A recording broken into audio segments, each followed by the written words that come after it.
as their guys get set to match up between the San Francisco 49ers and the Seattle Seahawks.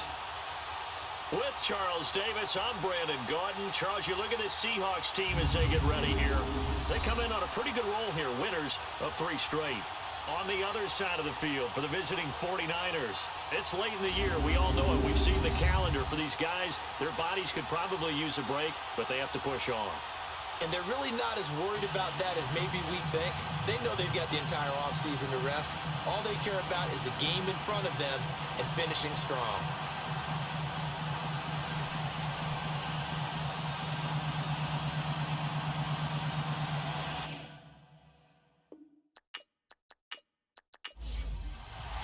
The calendar has turned to December, and we're in the home stretch now as we're underway in Week 13.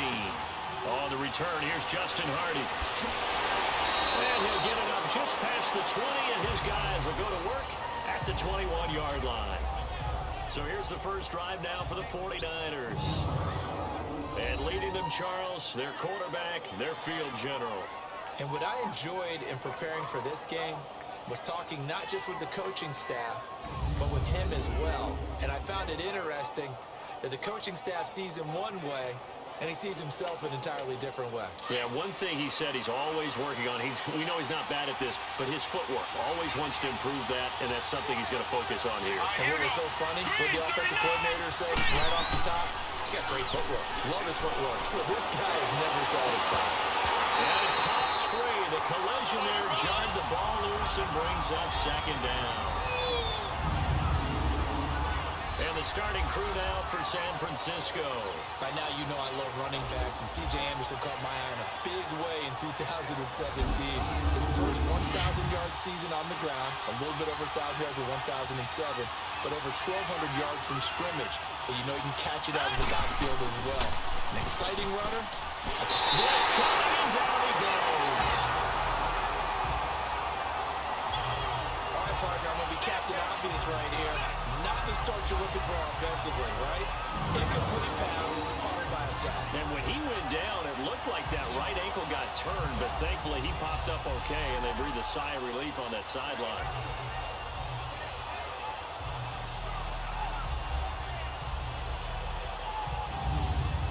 After the sack, they'll come up now, 3rd and long. Yeah, I wouldn't be surprised to see them run the ball here just to try and get some space. No run call here. They'll look to throw instead. And he's going to be taken down. Sacked back at the 2. Matt Ioannidis in there to drop him for his 5th sack of the year. 2 sacks last week. Another one right here. He's been unblockable lately. I think that goes all the way back to not just his offseason, but the film study he's been doing during the week, because I think he's found matchups that he likes, and he's capitalizing. A few times he's even defeated double teams. He doesn't care at this point. Here comes the 49ers punter now. And no room for error here as his first punt comes from deep in his own end zone. Returnable here from the 38. Shifts past him at the 45. Nearly a huge return, as it is. Still a very good one. 24 yards. And the Seahawks will have great field position to start this drive. They take over on the short side of the field.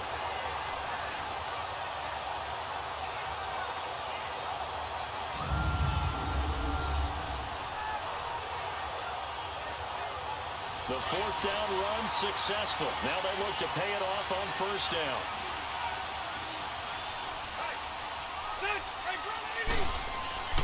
First down, Rivers. That's complete to his tight end. This is Lance Kendricks. And brought down, but not before they're inside the 25. They give him 14 yards that time and a fresh set of downs. I like how they work the tight end on a nice little under route there. And if you're going to give him that much space, he's not even going to count. And nowhere to get away. Rivers is dropped. Sometimes I watch games and wonder why they use play fakes on certain passing situations, because it's not going to fool anyone. I don't know if that was the case here, but the end result was the same. No one fooled. Quarterback was hit. The tight end Kittle has it on the left side. And he'll be a couple yards shy of the red zone here at the 22-yard line. It's a pickup of 12, and that'll set up a 3rd down. Nice play call, a little bit of play action right there. If you can get those linebackers to freeze for just a split second, That's usually all the room you need in order to get it to your tight end. On third down, Rivers. And that is incomplete.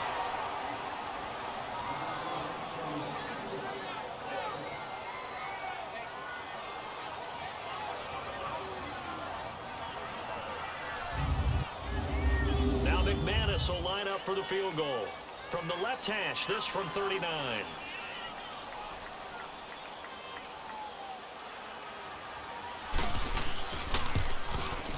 And McManus able to put it through.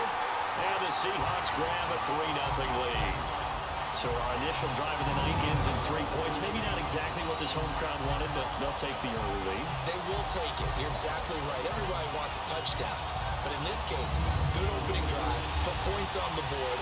And a lot of coaches do believe the first team to score in the game, statistically, often ends up the winner. This fielded at the 2. And they'll take this one near the 25, call it the 26-yard line. The 49er offense now making their way out onto the field. And on the last go-around, they really couldn't get anything going. They had to punt from deep inside their own territory, which means you're going to lose the field position battle as a general rule. What they're looking for now is a little more consistency, move the ball at least a few times on offense, get a couple of first downs, and hopefully flip the field. Well, just something to build off of. That's what they're looking for here. Eluding the pressure right. And he lost the football. And the Seahawks have picked it up. And they are going to set up shop at the 32-yard line. Often on fumbles, you look at the guy who coughed it up and say, geez, what did he do? But, hey, let's tip the cap to the defense here. Not a problem at all, my man. I'm not going to tip it. I'm going to doff my cap to him. Congratulations. Big-time play. Knocking it free and creating something good for your team. Here come the Seahawks now, set to take over on offense. And they're not going to play this conservative, I don't think. They had a field goal last time, and they're up, but they're looking to put a drive in the end zone. Oh, I agree with you totally. No one goes out on the field and says, all right, let's just settle for 3, except in certain situations, trying to ice a game, that sort of deal. Most of the time, it's end zone, and that's what you're thinking, and I believe that's exactly what they're thinking as they begin this one. Yeah, no quarterback ever goes out there saying, hey, let's get 3, right? Not one that I'm going to remember. It'll be a gain of 4, and that'll bring up second down. And the Buffet boys, the O-line, hopefully they're ready today. Listen, you got to feed them first. But if you do, you usually get a great product out on the field. And when they play well, the quarterback can't wait to feed them afterwards. 4 yards on that last completion, so that sets up 2nd and 6. From the shotgun, it's Rivers. And he'll dump this off to his running back, McCaffrey. And he will lose yardage here to the 31-yard line. They'll wind up losing 3. And now it's 3rd down. Well, they tried to swing it out left into the flat, complete, but really nice open field tackling. And they played that one like a great boxer. They were on their toes on that one. They weren't back on their heels reacting to the play. No, they saw it, came right for it, and made a nice tackle for lost yardage. So they've been unable to capitalize on the great field position as of yet. Here's 3rd and 9. From the gun, Rivers. Left side is complete to Reed. And he'll be brought down at the 27-yard line. They get only 4 that time as that leads us to a 4th down. Well, the coverage was tight that time. They allowed the pass underneath to him, but they rallied to him pretty fast, too. Converged on him and got him down. That'll bring up 4th down.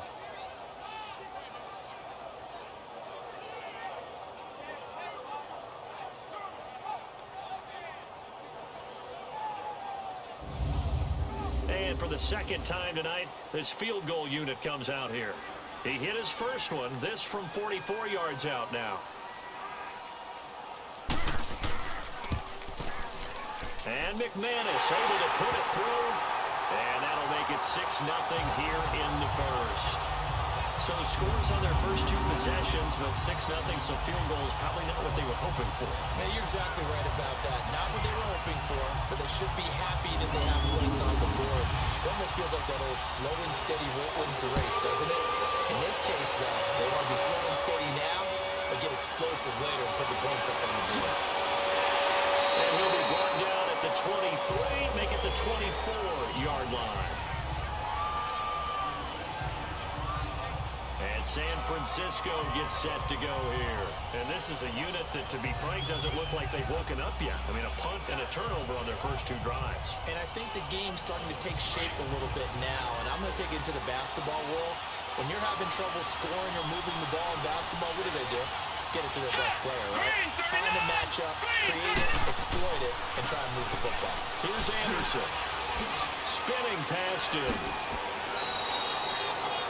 And there are the numbers for C.J. Anderson on the ground last week. 21 carries, 70 yards, and a touchdown. So he scored his 8th touchdown on the ground last week, and most guys I know, they want to get into round numbers. So, 10 is really the goal. And this is one sport where being selfish and scoring touchdowns is a good thing. Look for he and the offense to try and get him in there at least twice in this game. On second down, Anderson. C.J. Anderson. Touchdown, 49ers. C.J. Anderson, his 9th touchdown of the season. And the Niners, if they can convert the extra point, they'll grab the lead. And on that long run, maybe the defense caught napping a little bit. The concentration level may not have been there. I agree with you on that one because those types of plays, when they result like that, they're almost like big bolts of lightning, aren't they? Whoosh, and off he goes.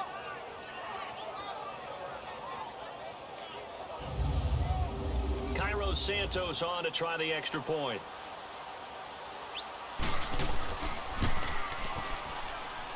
Santos with the extra point, and they take the lead here at 7-6. Santos held down. He'll kick it away. This will be taken to the back of the end zone. And no run back here. This will be a touchback, and it comes out to the 25-yard line. The Seattle offense now set to come back out on the field. It's been an awfully slow start for them. This is their 3rd possession. They don't have a first down yet. So that means they have to change up what they're doing, and for some teams, it's a change in tempo, usually moving it to more up-tempo type of an offense, just to try and change their fortunes right now. What they've been doing so far isn't working. Maybe they'll do that. He goes underneath to Ingram. Give him 2 yards on that play, and it'll make it second down. But look now at the defensive starting lineup for the 49ers. Against the pass, they're hoping to trend in the opposite direction because right now they're ranked number 26 in the NFL. And I think you're going to see some changes in the offseason, whether it's through the draft, free agency, maybe even both. They definitely need some help in the secondary. They'll break the huddle, come up on 2nd and 8 at the 27-yard line. First carry for Christian McCaffrey. Absolutely nobody fooled there. He's going nowhere fast as he stopped behind the line of scrimmage. Well, they were going draw play there. The defense wasn't fooled. They sniffed it out. I think they're going to have to go back and take a few more acting classes because that's what a lot of that is. You've got to influence them to think that it's going to be a pass play and have them drop out and maybe the defensive front coming forward and find yourself some space. In this case, no one was fooled and ended up spilling that play pretty well. Play action now. Rivers. And he'll just toss it away. So he throws it away, and that brings up 4th down. But no second guessing the call here. It was 3rd and long, so throwing the football was probably the smart play to try and pick it up.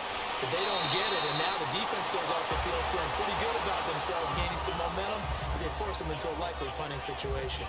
And San Francisco gets set to go here. And for them, a touchdown their last go-around. Obviously, they'll be hoping to do that again. And when you start plotting for this drive, when you start thinking to yourself, okay, what are we going to do? You don't go away from what you did before because that worked, but you have to be prepared for wrinkles and counters because you know they'll make some adjustments. They'll come out throwing here on first down. Caught left side to Crabtree. And he'll get it up near the 35, right at the 34 here. Give him a couple on the catch at 2nd and 8. Let's take a glance now at the starting defense for Seattle. Now, they're going to be tough to throw on, no doubt. Currently ranked 3rd in the NFL against the pass. And this is where we talk game inside the game. Top 5 passing offense versus top 5 passing defense. I wouldn't be surprised defensively if they change up coverages a bit more than usual to try and combat what they expect to see. Let's go! 3-19! 3-19! Now they'll throw here out of the gun. With the catch made, it's Tyler Boyd. And taken down, but not before he gets into enemy territory. Catch number 44 on the year. It's a first down. One of the feature points of the in route is being able to make a nice throw to the middle part of the field. And for a quarterback, that's one of the better throws and better looks that he'll get. But he has to be careful not to wait too long and let his receiver wander into some tough territory. If he's late with the ball, he can get his receiver hit and hit hard. Hurry up, here we go. First down. Here's the run with Anderson. And he's up across midfield and down into Seattle territory. 2 yards on the pickup there. It'll be 2nd and 8. In order to play really good run defense when you're playing a 3-4, there's 3 guys up front. The nose tackle and the guys they call the defensive ends, they're usually big people because they're going to have to eat up a lot of blockers because it's usually 5-on-3. And when they do their job well, guys who play on the inside, those inside linebackers, they're able to just roam and hit. When this offense can get their tight ends involved, they can move the football. Here, a nice route, able to look it in, and picks up the first down. So from the 36 now, 1st and 10. All right, here we go. Blue, landed. Now a run. This is Alfred Blue. And brought down, but not before they're inside the 25. 12 more yards there and another first down. Some big plays in the passing game on this drive, and here's one out of the running game. So the passing game loosening things up. Now there's room to roam.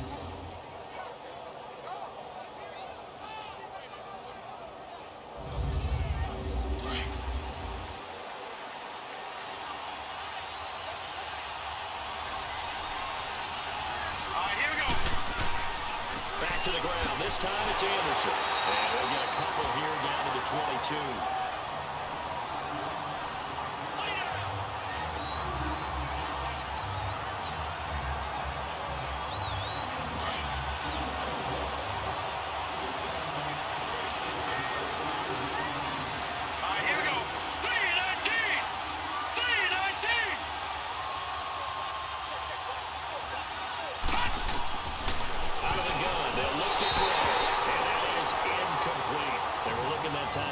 Justin Hardy, and it'll bring up 3rd down.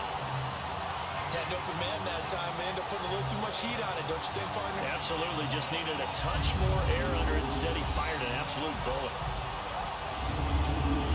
7th play of the drive, forthcoming on 3rd and 8. Set. Blue, landed. Looking to throw. Oh, he's got a man wide open, complete. And he takes it down to the 10-yard line. They're able to convert on 3rd down, and that sets up a 1st and goal. And in a lot of ways, that catch is expected. Red zone presence, and that one was realized there. You've got to find your tight end in that situation. 49ers with their first trip to the red zone thus far. They've got a 1st and goal from the 10-yard line. Now let's go. 3-19. He'll drop to throw. And incomplete. He dropped it in the end zone. You got to be precise with your throws, especially in this situation. You're inside the 10-yard line going into the end zone. But sometimes the emotion, the excitement, sometimes the decisions just aren't made very well because of that. They'll go again here from the 10-yard line on 2nd and goal. Set. 3-19. And now some motion before the snap. And this will be our first penalty of the night's proceedings. False start, offense. That's going to set them back 5 yards. Things made a little more difficult after the false start as they try again on 2nd and goal. Hurry up, here we go. Green, 39. Back to throw here. And he'll get it here to the 10-yard line. 5 yards that time on the completion. And now it's 3rd and goal. This stadium once registered as the loudest roar ever recorded, and you can hear them now. 3rd and goal. All right, here we go. 3-19. They'll look to throw here.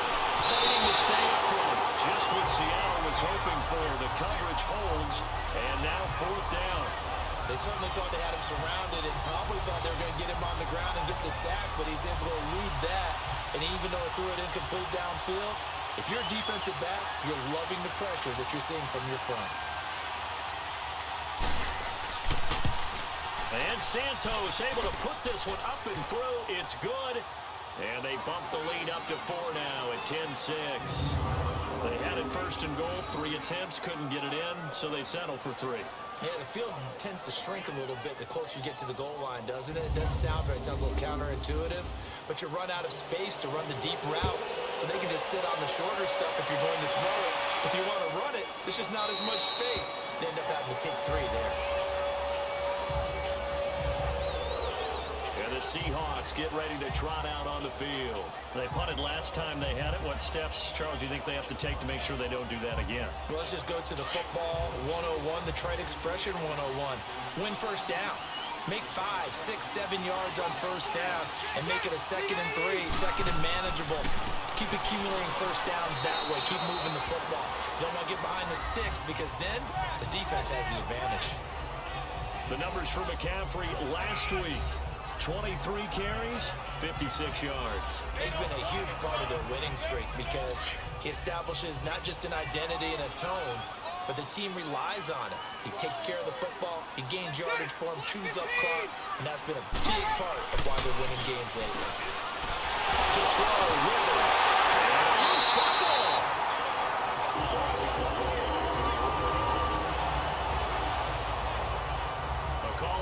Skill, whatever the case is, they're feeling good about just keeping the football there. Yeah, the biggest thing they're calling it now, our ball. They don't care if it was luck or skill, but the panic that jumps up in your chest when that ball's on the ground, whether you get it or your teammate gets it, just as long as you retain possession, that's all you're looking for.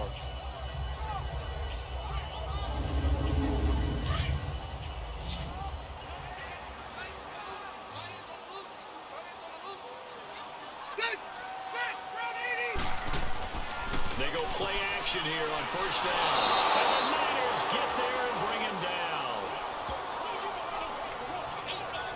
Tremendous read and reaction by the defensive tackle and frankly, partner, it's not that often the DTs have that type of easy access back to the quarterback. Never bought the play action fade.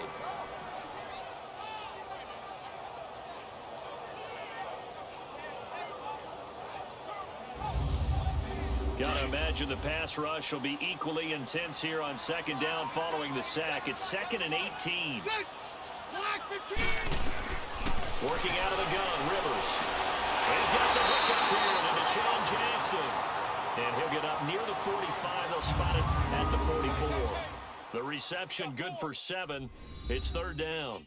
1 quarter down here on a frigid December night. 10-6 the score. EA Sports NFL Sunday returns following this.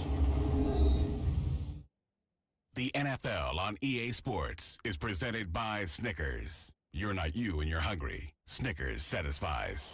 Alongside my broadcast partner Charles Davis, Brandon Gaudin hits the Seahawks with a football to begin quarter number 2. They do, however, have a tough 3rd and long coming up.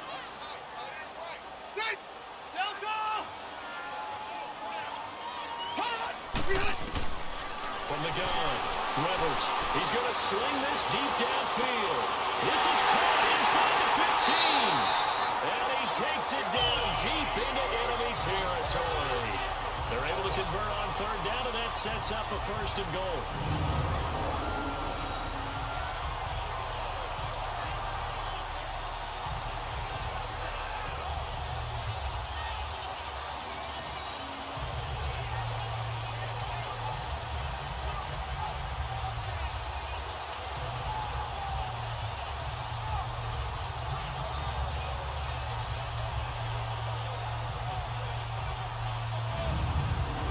After the big play, a chance to finish now on 1st and goal.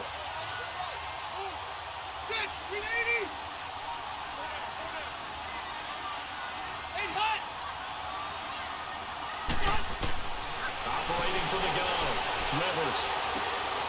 End zone caught. Touchdown, Seattle. George Kittle, his 4th touchdown on the year. And the Seahawks are able to strike for 6. And he's such a talented tight end, just creates nightmarish type matchups on the other side. so good that when we say tight end, we're almost damning him with faint praise, aren't we? Because he can do it all. He's as good as any receiver in the NFL. Well, that's the deal. He's a wide receiver, just in a bigger body. Bigger body, a matchup nightmare, and who's going to cover it? When I sit in the film section, I just look at the coach and say, really? You're really going to yell at me? You go cover it. Now we look at C.J.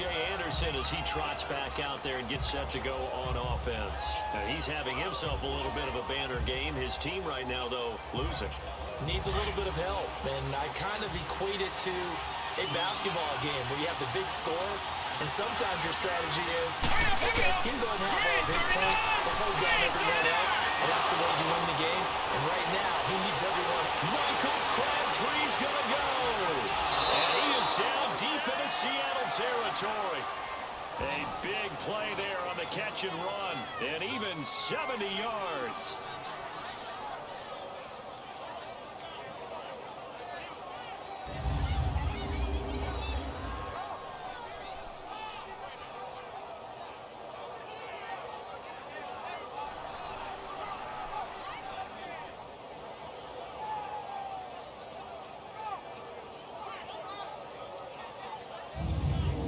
Well, that didn't take long. One play, and we're already looking at a first-and-goal situation. Now let's go. Green, 39. They'll run. Anderson.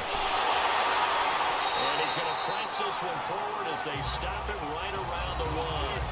A pickup of 4 on first down. It'll be second and goal. But a spotlight hit him once already tonight as he got into the end zone. He was trying to make it a double spotlight, wasn't he? But credit the defense, bottling him up, not letting him get in for the second score there. Hurry up, here we go. Boom, landed.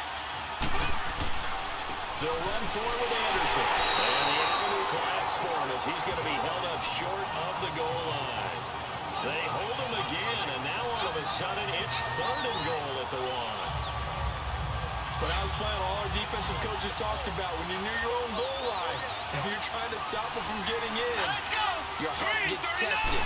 What a nice play on the last down. A lot of heart on. And he hauls it in the end zone. Touchdown, San Francisco.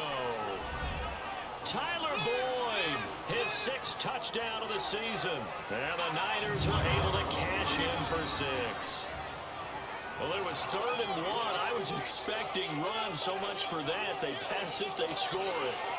That had the feel of the head coach telling the offensive coordinator, you've got 4 downs here. We're going to go for it on 4th down unless there's a disaster on 3rd. Go ahead and take a shot if you want to. And he gratefully accepted the opportunity and did exactly that. If they didn't get it there, that had the feel that they would come back and try it on 4th down. Santos able to tack on the extra point, and the decision to just kick the extra point winds up successful.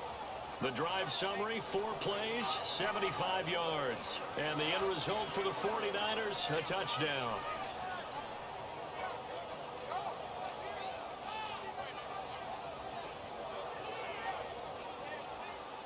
Santos out now. He'll kick it away. Fielded about a yard deep. They'll bring it back to just about the 25. Call it the 24-yard line.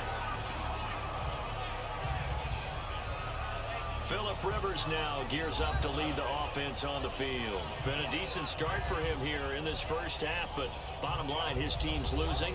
They got to fix something. And it starts with him. He has to keep that little quarterback strut going right now to make sure this team sees him as confident. Continue to try and up his game, but just let him know, hey, if I'm around, if I'm the one calling signals and throwing the football, just follow me, we'll get there. Sometimes that will do more to elevate a team than anything else. See if he has that confidence. Now that's a run that warms a play caller's heart because you're actually set up to do whatever you want on offense.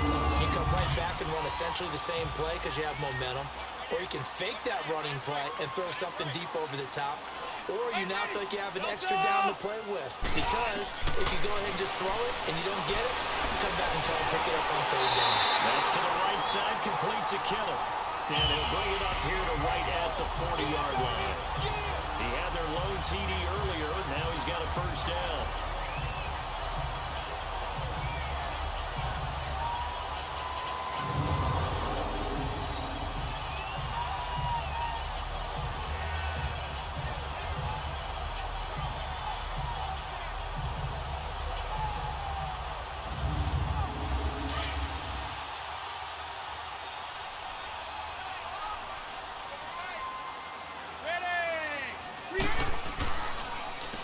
first down. This is McCaffrey. And he takes this up right near the 45-yard line. Call it a gain of 4 on first, and that'll make it second down. Not a run that you're going to write home about, but still a good first down run. That's what an offense calls staying on schedule. 3 to 4 yards on first down, you're set up very well for the rest of the drive. On second down, McCaffrey. And he'll be taken down just shy of midfield. It's a 5-yard gain, but they'll still be a yard short here with third down now looming.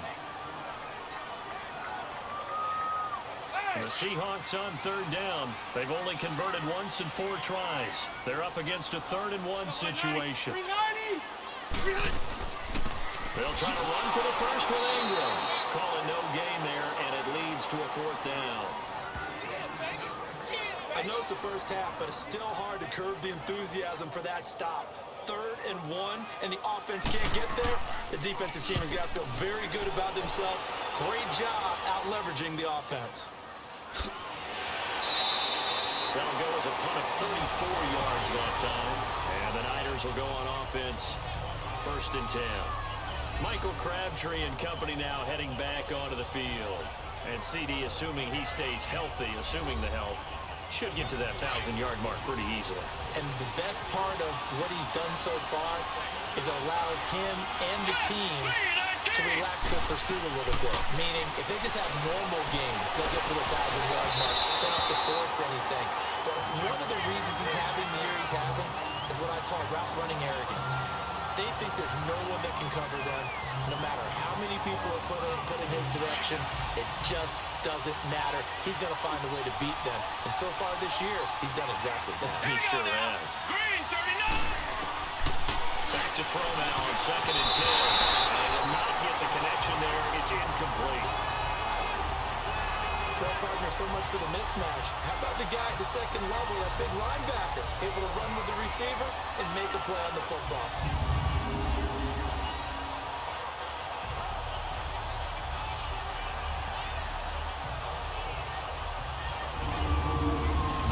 On third down. They've hit 2 for 4 thus far. This is 3rd and 10. Let's go. Blue landed. They'll look to throw. Dancing to his left.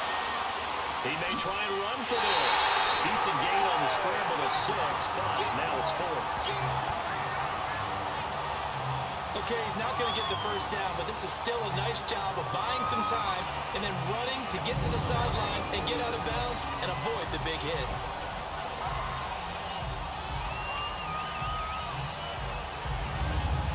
Here comes the 49ers punter now as he'll kick it away for the 2nd time. And now a fair catch called for and taken just outside the 40-yard line. Officially, that'll be marked down as just a 28-yard punt. And it'll be Seahawk football 1st and 10. Phillip Rivers now gears up to take the offense back out there. Been a decent start for him here in this first half, but they're losing. And I think as the captain of the offense, you probably always feel like you need to do more in that situation. The best have always felt that way, and they won't settle for anything less. So right now, his goal is to increase what he's doing on the field, try to make sure his teammates come along with him, and he feels like if I do better, everyone will do better. And that's what we're seeing from him right now.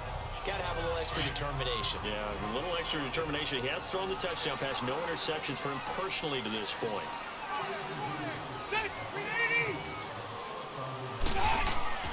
Throwing again. Rivers on 2nd and 10.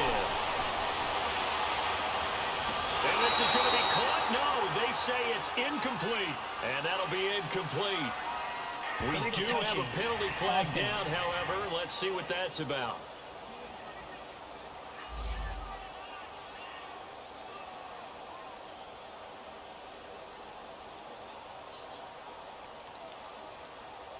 An incomplete pass on 2nd down. That muddles things a little bit here. This is 3rd and 10.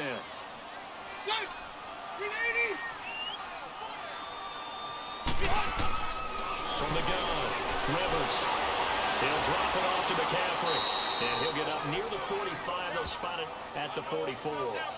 They'll get a couple yards on that one. And that's going to bring up a 4th down.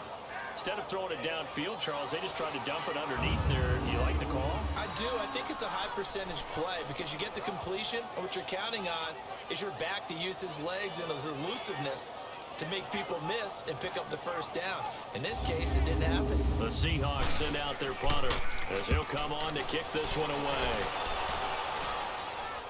And a fair catch signaled for and taken just outside the 20-yard line. It's just a 30-yard punt that time, no return. And possession will switch hands, 1st and 10.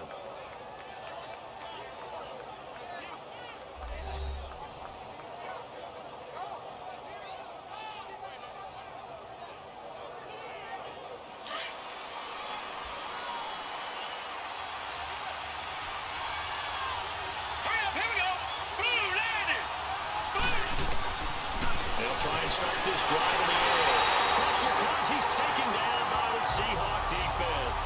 Von Miller in there to get him. And that's sack number 18 for him on the year. He was trying to keep his eyes downfield. Nobody came open. He's trying to do everything that he had been taught, right? Every bit of the technique. But if no one's open, there is no technique except make sure you hold on to the ball as you go to the ground when you're getting sacked. Sacks, a growing theme in this first half. This is 2nd and long. Here we go. Green. They'll run it now out of the gun. And strong running there gets this up over the 15-yard line. A 4-yard pickup that gets him going forward, but still 15 yards left on 3rd down. But really, that was no surprise there. They've been running it well all game. And I know goals change all the time, but any team will take that type of run each and every time. Now on 3rd and long, they'll look to throw. Going for the deep ball. And he couldn't hang on to it through the contact. Incomplete. Now a shot taken on 3rd down, but it's going to wind up incomplete. Sure, that pass was incomplete. They made an attempt to get a big one downfield. But that's okay because the second part of that is if you don't get the completion, at least you've told the defense you're trying to stretch them out a little bit, and they may have to change accordingly. The Seahawks offense now, they get ready to head back onto the field. And they're coming off a 3-and-out, my friend. Then they've got to look at that play sheet and go to a spot that they haven't gone before. Time to shake things up a little bit to try and get this offense moving. Okay, so how do you do that? How do you shake things up? You look at what you called before, realize it hasn't Go worked to something else. and maybe try and find one of those special plays from one of your better players, and maybe try and hit something big and get things going in the excitement area. They'll give it up to McCaffrey. And he will be brought down at about the 43 that time. Tackled that time by Sidney Jones.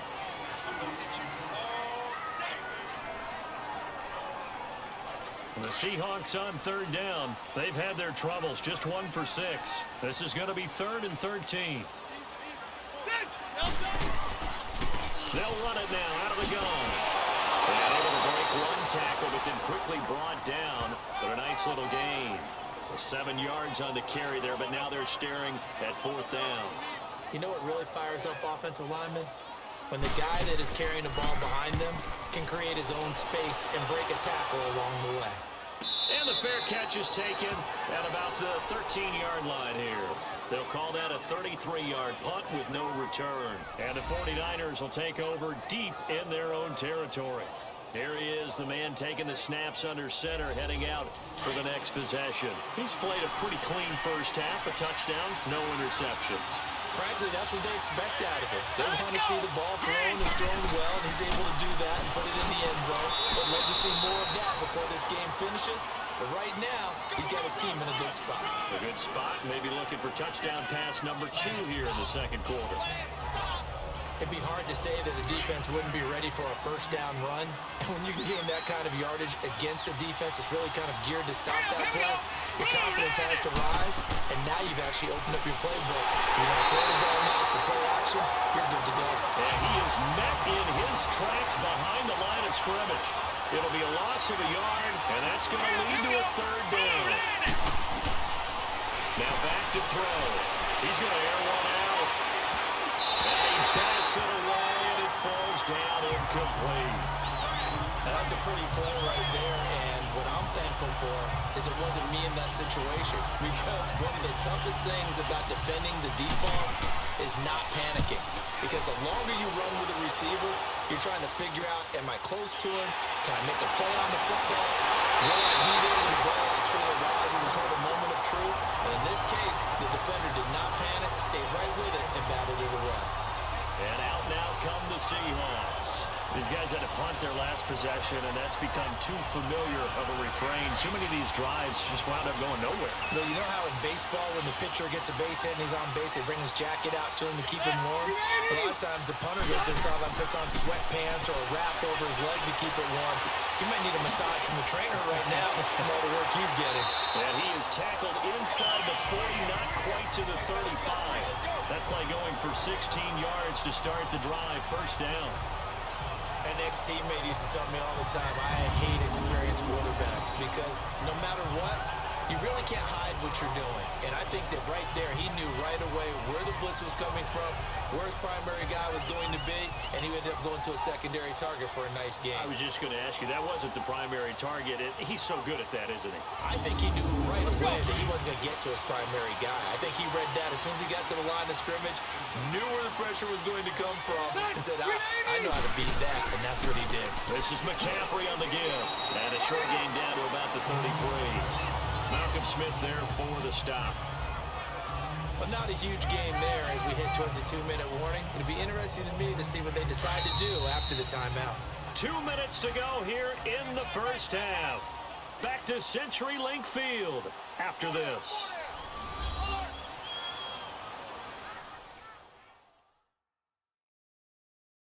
Coming up at the half, a reminder, we go back to Orlando to check in with Jonathan Coachman. He'll have a look back at our first half as well as a look ahead to what's coming up later this weekend. Ready! 80! Second down, Rivers. And this is caught. First catch for Keenan Allen. And they'll be inside the 25 now at the 24. He's got his first catch here before halftime, and it goes for a first down.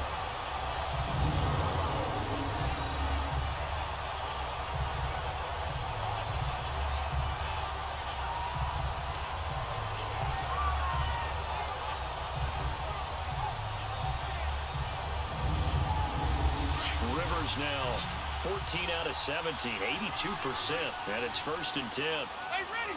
380! A first down throw here for Rivers. He couldn't quite hold it. Got hit. Ball pops out. Incomplete.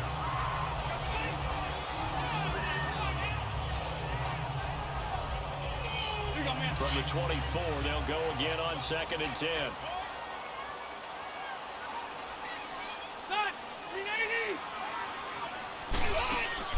On 2nd down, Rivers again. Well, that one was nearly picked. Not sure he was accounting for the free safety. Now it brings up 3rd down. Feels like they're getting caught in between here because they didn't completions on 1st and 2nd down. Now you got to worry a little bit about the clock because you prefer not to give them another shot here in the first half. If you don't pick up the first down, guess what? You're likely going to have to. Throwing Rivers. And another one thrown incomplete. Coverage was great everywhere that time. He tried to get it to his outlet, tried to get it to his running back, but sailed it a little bit too high and actually left his body open for a big hit. So now the field goal unit trots out there for the 3rd time tonight. From the right hash, it's a 41-yard attempt. And McManus able to put it through, and that'll bring him back within a point. So a good snap, good hold, and right down the middle. Never in doubt. Just the way you used to hit a partner. You mean like kicking the ball? Exactly. Well, that was a high school. Doesn't matter. I don't care what level. You hit them, they go through. After splitting the uprights, McManus to kick it away. That'll be taken in the end zone. And no run back here. This will be a touchback, and it comes out to the 25-yard line. Here again comes the captain of this offense leading his crew back out there now. They've got the lead. He's a big reason why. Looking sharp so far. And as we travel around the league, we see quarterbacks get it done in a variety of ways. But today's NFL does tell us one thing. If that guy doesn't play well, their team's not going to win. And right now he's got his team in the lead. And now they'll look to extend that lead. And he'll be out of bounds across the 45. And a nice gain of 21 yards.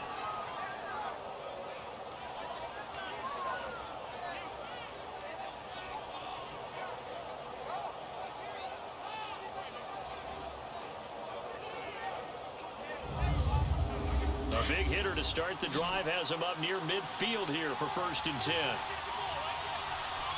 Here we go now. 3-19. 3-19.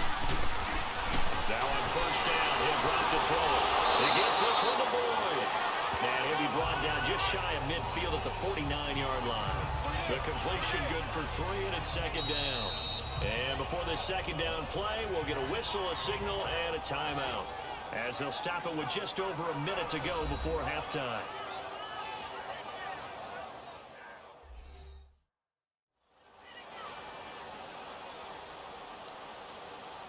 So the offensive unit called the TO, and now we are ready to resume play. That 1st down completion only netted him 3. 2nd and 7. From the shotgun, he'll look to throw. Flush to it, and now the ball's out. Fumble near midfield. Now San Francisco going to call their 2nd timeout as the clock shows 50 seconds to play here in half number 1.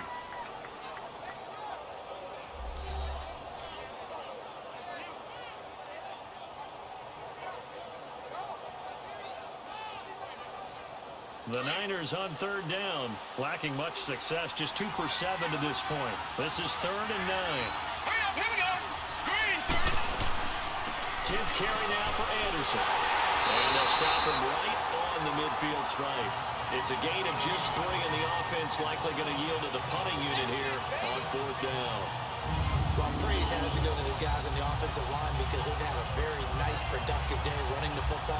How about that poor defensive line? They've been knocked around the entire game, and while they slowed them down on that run, can they continue to do so? Because they haven't had much success throughout this ball game. On is the punt team now as this one's sent away. And a fair catch signaled for and taken at about the 18-yard line. Officially just 27 yards there on the punt. And control of the football switching hands with very little time remaining until the half. Likely time for one final snap as they start out 1st and 10. They start on the ground with McCaffrey. And a short pickup there as he'll take this up to right around the 20. Personal foul, face mask, defense.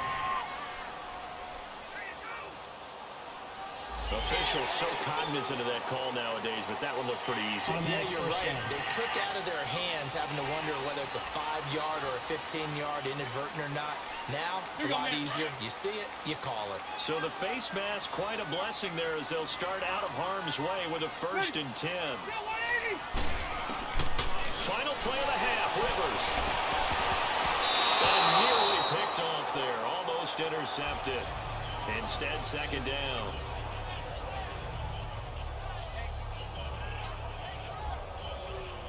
Here's 2nd and 10 now from the 35.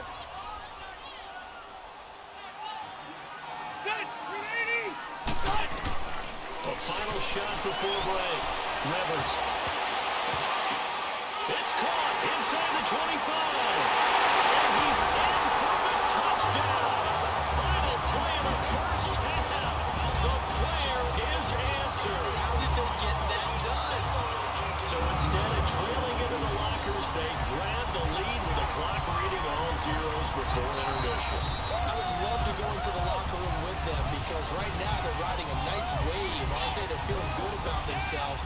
But I know the coach is going to be talking to them about calming down, taking it easy. We've got a whole 2nd half, but use the way we finished the 1st one to start the 2nd. Now McManus for the extra point. McManus's point after is good. So we are at halftime here in downtown Seattle with the Seahawks out in front. As we'll send you back over to Orlando with our EA Sports Halftime Report, here's Jonathan Coachman. Okay, Brandon, thanks very much. Welcome in, everyone, to our EA Sports Halftime Report. Let's get you caught up on what's going on around the NFL. We'll begin up north at MetLife Stadium over in New Jersey, where it was definitely a game with some intrigue, as you can see by the scoreline. Josh Allen A strong performance there, over 300 yards passing with 3 touchdowns in the victory. From there, we're off to check out another game. And they were winners in their ball game as they were able to handle the visiting New York Jets. Ezekiel Elliott, 2 touchdown runs to lead the way. And finally, Monday Night Football heads to Seattle with the Vikings trying to break a 4-game losing streak to the Seattle Seahawks. In the game you're watching, it's the veteran Phillip Rivers who's up to his old tricks. He's thrown for over 200 yards already, and his guys have the lead as well. As we get you back to Brandon Gaudin.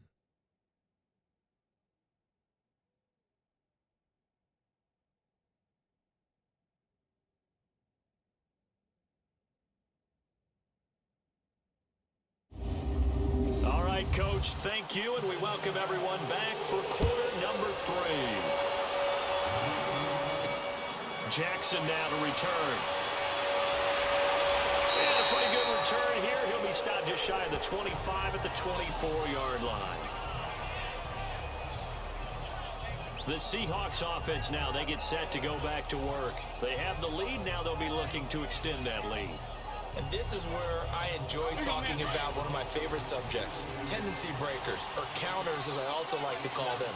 You've done things in a certain way in the first half, and they've had the ability to see what you've done.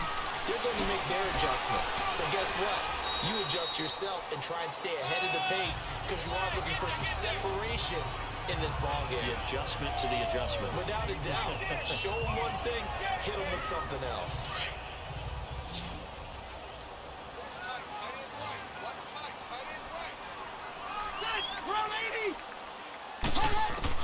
Rivers now on second down. Middle of the field, it's Robinson. They get 9 out of that one, and as a result, the drive continues.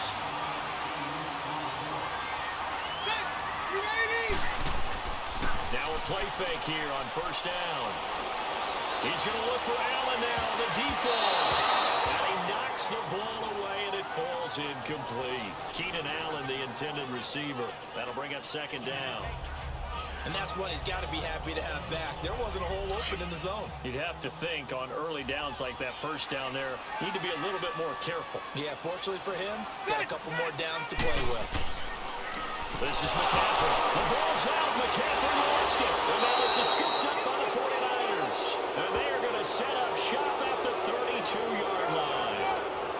The psychology of the game never ceases to amaze me because you would think there would never be a fumble from what we hear from coaches all the time, right? And how much they practice not fumbling. Practice it, preach it, talk about it all the time. You would think no one would ever turn it over.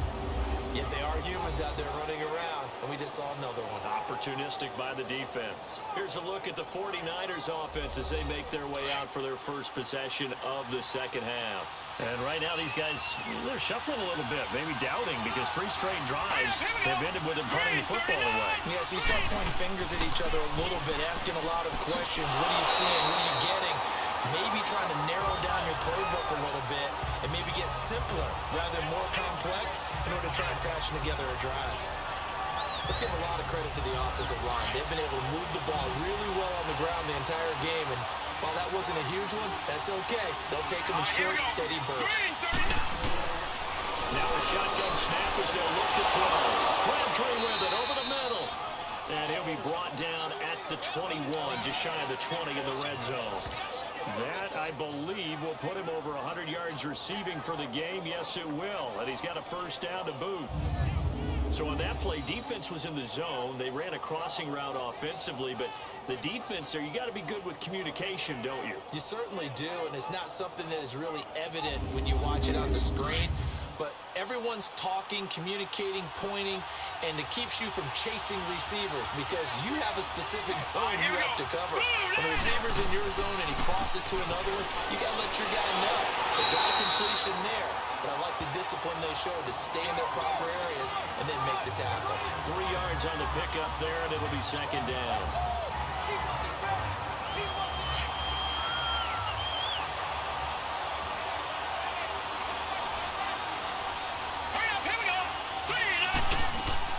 They run it again with Anderson. And he'll get this one down to about the 17. Just a 1-yard pickup there, and it's going to make it 3rd down at 6. So where'd all that running room that he had in the first half go? Because it looks like it's drying up a little bit here. Someone made some adjustments, it appears, at least on this drive. Set. Green 39. On 3rd down, he'll drop to throw. Flushed out right. He can run for it, and he will. And able to break 1 tackle, but then quickly brought down. He opted to go with a scramble, gets 2 yards, and now it's 4th. How about a tip of the cap to the defense? They're working against a very mobile quarterback, but all day long they've kept him under wraps. And on that play, they held him to a short gain.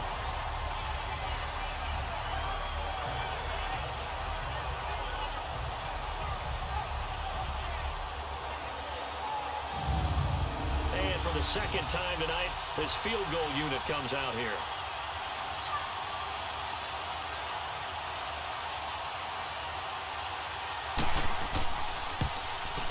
And Santos able to put this one up and through.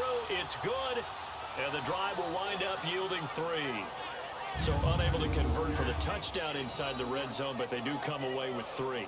Yeah, it's a 32-yarder. That's essentially an extra point nowadays, right? Because it's 33 as a general rule for these guys.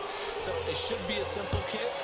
But you know what's really strange nowadays? When they miss an extra point, I think they carry that with them longer than missing a field goal. Because an extra point's supposed to be automatic.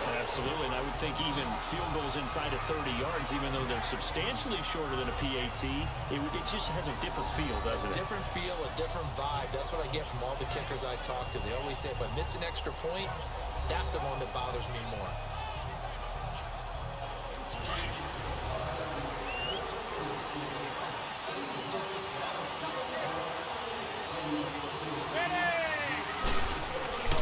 The drive begins with a run by McCaffrey. He'll be dropped at the 30. And a shifty move got him a couple extra on the play. A good run there on 1st down, and it'll leave him with a 2nd and 2. Now that's the way you want to start a drive. Talk about a tone setter as well as a playbook opener. Now if you want to take a big shot over the top, you're all positioned to do so.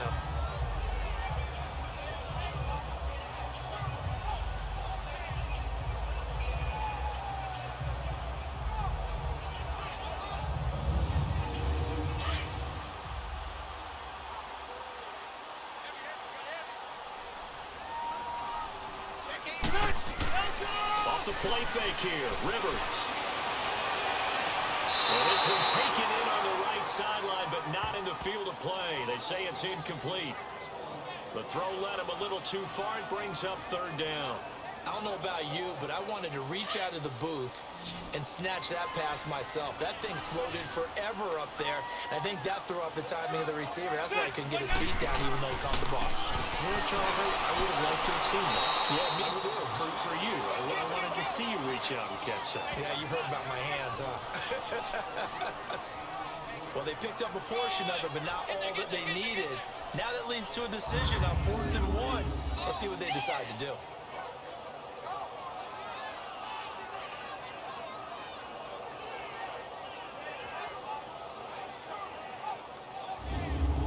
The Seahawks send out their punter as he'll come on for his 5th kick of the night. Fair catch called for and taken right near the 30-yard line.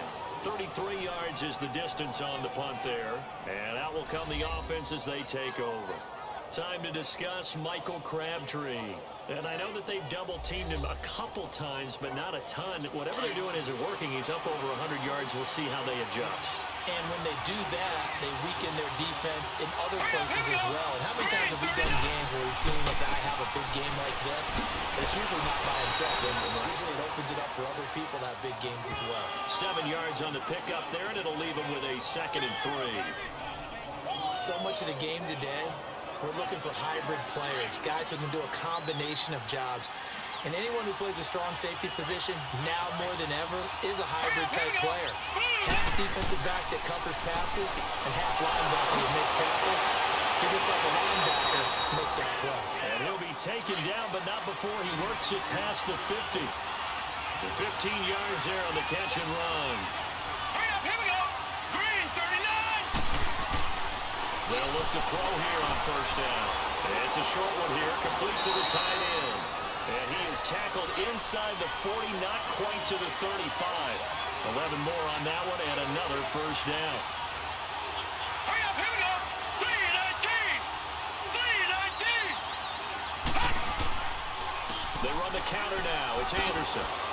And able to push his way forward here for a good little gain. Shaquille Griffin in on the stop defensively. Well, partner, they've been running it well the entire game, and the big guys up front, they're a huge reason why. And now they're reaping the benefits as they continue to open up big holes and gain nice yardage. Give him 4 on the carry, and it'll make this a third and about 2. I don't care what the emphasis is in the NFL at any given time. Every defense is still going to say their number one goal every game is stop the run. And right now, they're not doing that. And that really chips away at your confidence. And finally, down he goes as they work it inside the 10 to the 7. They're able to convert on third down, and that sets up a first and goal. Yeah, I'd have to say in that situation, they're lined up for a running play. It's only 3rd and 2. Some element of the pass, but that was really well blocked. Probably call those gravy plays, right, if you're the offensive coordinator? No doubt about it. All you're trying to do is get the 2 yards necessary for a first down. Then you look up, you got a whole lot more than that. Yeah, they did. They got a lot more than that, indeed. And the ball smack dab on the 5-yard line. Here's 2nd and goal. All right, here we go. Green, 39. Green. They'll look to throw here. Oh, and a bad throw there. It's intercepted. Picked off inside the 5. He's at the 50, the 40, 20, 10, 5. He's going to score. It's a Seahawk touchdown. Brian, I know it's hard to believe, but sometimes guys who are built the dimension of linebackers can actually get lost from sight by the quarterback. Well, they're usually not the tallest guys. So, yeah, that allows them sometimes to kind of hide down in there, kind of get a little bit lower, and maybe he just never saw him. But, boy, he sure wishes he had. He picked it off and ran it all the way back for a touchdown.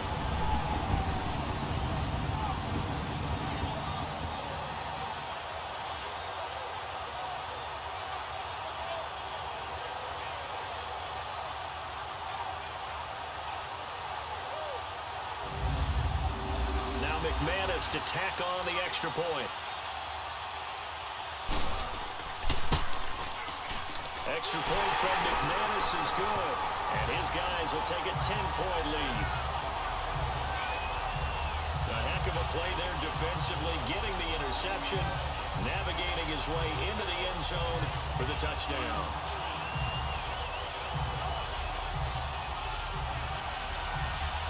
So they throw the pick 6. They'll get another shot at it now as this one's in the air. And that'll carry over the back line of the end zone for a touchback. Time for us to spotlight C.J. Anderson. He's been a good workhorse. I know we use the word workhorse a lot, but he's been a good workhorse for him in this one. No doubt about it, and there's nothing wrong with that. That's what you're looking for if you're a back, because that means everything's coming together for you. Big guys up front have created space. You run through it. You probably got some help even from the wide receivers who want to catch passes as opposed to block, but they're helping out too. Yeah, everyone's pitching in. He's had a good game. So that'll bump it back to a 1st and 15. The full start backs him up 5. 1st and 15. Now let's go. Blue landed. Back to throw here. Drops it to Blue. Complete. It's a loss of a yard there, and now 2nd down. A pass for negative yardage, obviously no good. Maybe he shouldn't have thrown it, or maybe he shouldn't have caught it. I think we were seeing it at the same time, weren't we? Maybe you let that one go, right? Because you can see the lost yardage about to develop, but that goes against every instinct of a receiver. They're taught to catch everything, so it's really hard to be mad at him and yell at him for trying to make that play. Got it complete to Crabtree. And they'll bring him down here up at about the 22-yard line. Only 3 yards on the catch. It's 3rd down.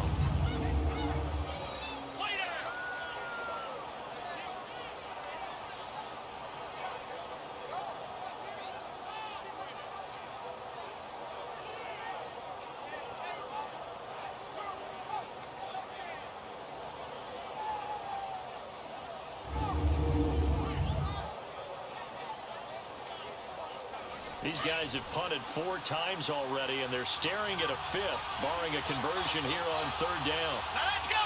Blue landing. Blue landing. He'll look to throw. Nowhere to go. He lost the football. And the offense will cover this one up, but they'll be pushed back inside their own 10.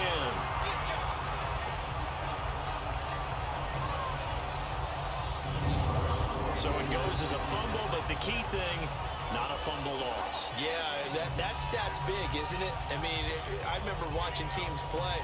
The ball might be on the ground a number of times during the game, but the other team doesn't get it. That's a huge difference in the ball game. And in this case, they were able to retain possession. The Seahawks send out their punter as the drive goes backwards, so he's on the punter away. They'll call it a punt of 44 yards. The return was for 7. And the offense will take over with a new set of downs. As Seattle now ready to march onto the field.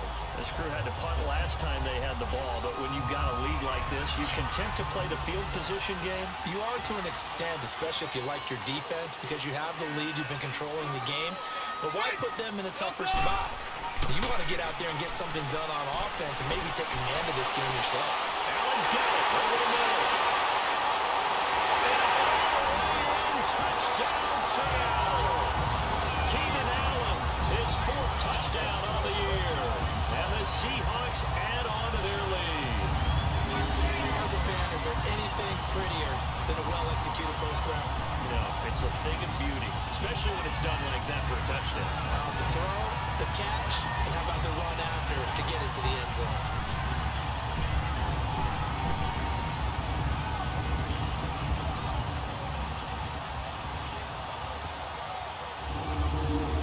McManus now for the extra point. McManus's point after is good, and that'll make this a 3-score game now. The lead moves to 17. And we can break that scoring drive down pretty easily. One play, a long touchdown pass into the end zone. Now McManus on to kick this one off. That's fielded in the end zone. And he'll elect not to return this one, so they'll bring it out to the 25 on the touchback. The 49ers offense now, they get set to head back on the field. And with this deficit, you can't have too many more drives like the last drive where you had to punt it away. You know what I would tell my offense right here? The punter doesn't exist, guys. He doesn't even exist. He's not a team anymore. I just cut it. All right? So you got to go out and create some offense for us here and give us some points. No way does that... And he's going to have to eat this one as down he goes. Oh, man, it's been a rough night for that offensive line, and it's only getting rougher. 5 sacks now that they've given up in this contest so far. It feels like the witching hour out here, doesn't it? Okay, stupid question. What's the witching hour? Yeah, the witching hour. That's when everything goes haywire late at night.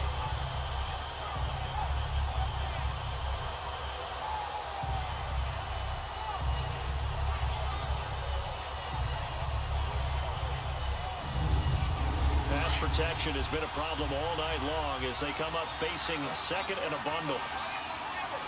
Now let's go. Green. Out of the gun, they'll look to throw. Caught left side to Crabtree. And he's able to get up here to the 26. They get 11 back on that one. It leads to 3rd down. Yeah, baby. Boom.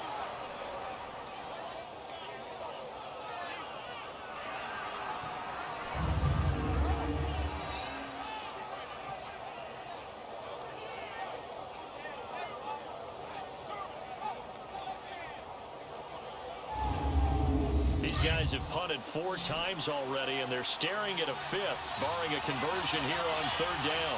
Here we go now. 3-19. He'll drop to throw. And he's got one tie, complete. And they get him down, but not before he takes it across the 40-yard line. 17 yards on the pickup there, and also a 1st down.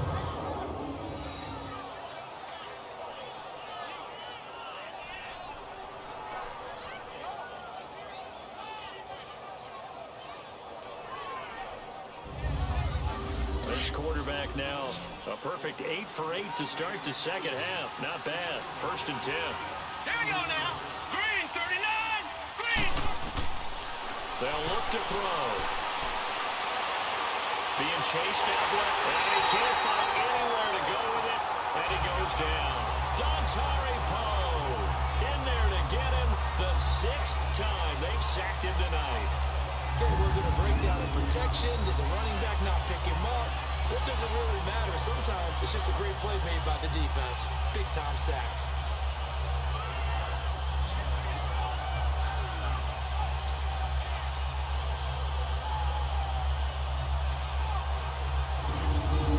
Pass protection has been a problem all night long as they come up facing 2nd and a bundle.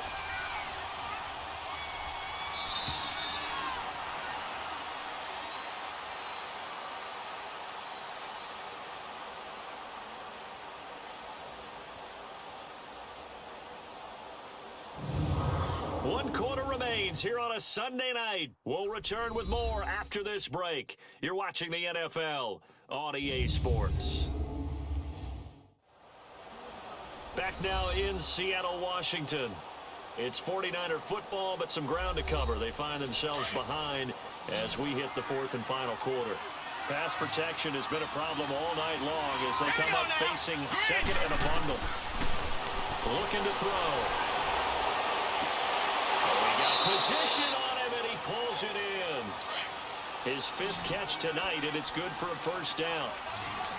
So from Seahawk territory now, it's 1st and 10, right at the 40. He'll look to throw. And his throw's going to be incomplete.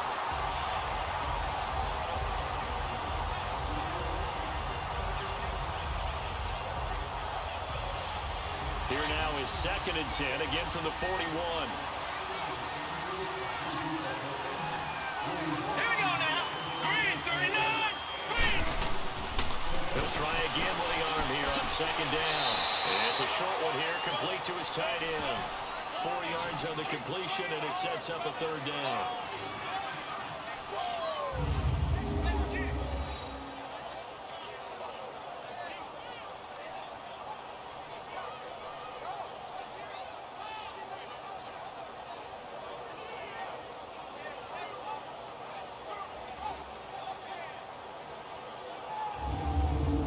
Seventh play of the drive upcoming here on 3rd and 6.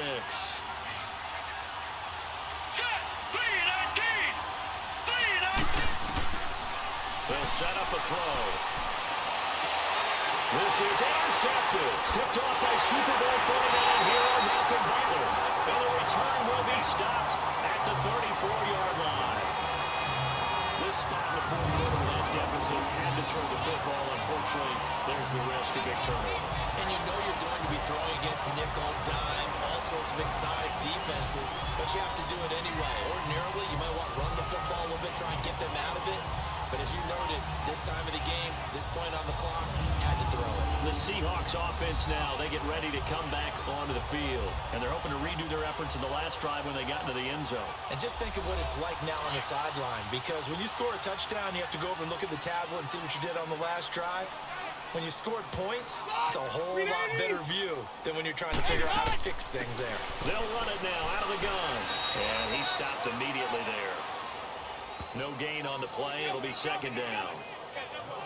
Wasn't able to get anything. No gain. Fumbled once already. Maybe he's being a little careful. Not necessarily on that play, but I'm sure that's in his mind somewhere. Oh, without a doubt, because protecting the football is job one for anyone who's carrying it. That's exactly what he tried to do on that play, but it didn't gain him any yardage. And he'll rumble for about 5, up close to the 40. It's been a struggle this entire game trying to move the ball on the ground. But every now and then you find a little chink in the armor, and that type of run right there lets them know that they can't stop every single run for almost no gain. Now Rivers. Now he'll dump it underneath to his running back, complete. And he'll be taken down, but not before he gets into enemy territory. And they get 14 yards there and a 1st down.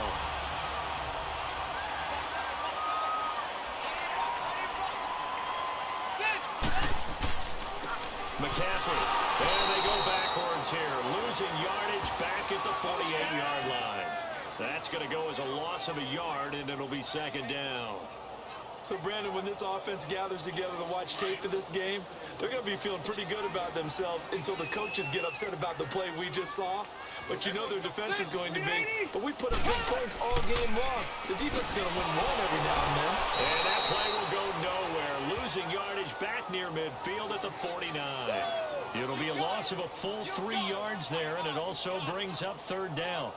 An interesting and intriguing decision there defensively because they kept extra DBs on the field despite seeing the multiple tight end look that came out for the offense. I thought they were going to switch out of it. I didn't know if they felt they didn't have time or what the case was. Well, in any event, the extra speed allowed for great penetration as they stuffed that one behind the line of scrimmage. 4 yards on the pickup there, but it's going to take them to fourth down. We got 4. Let's go, fellas. We got 4 down. Let's go.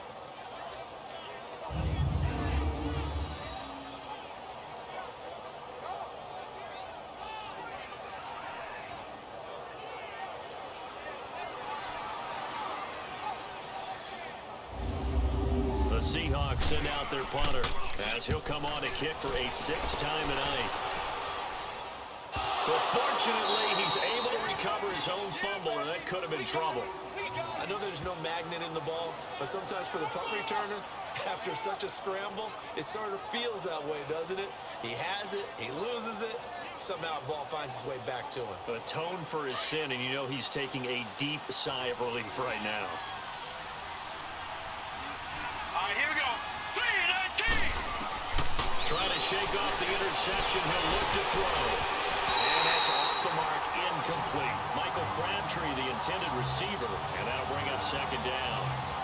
If you're a defender, one of the fun things about playing zone defenses, especially in today's football, is that it's not as static as it was in the good old days, meaning you just dropped to a point and reacted to the football.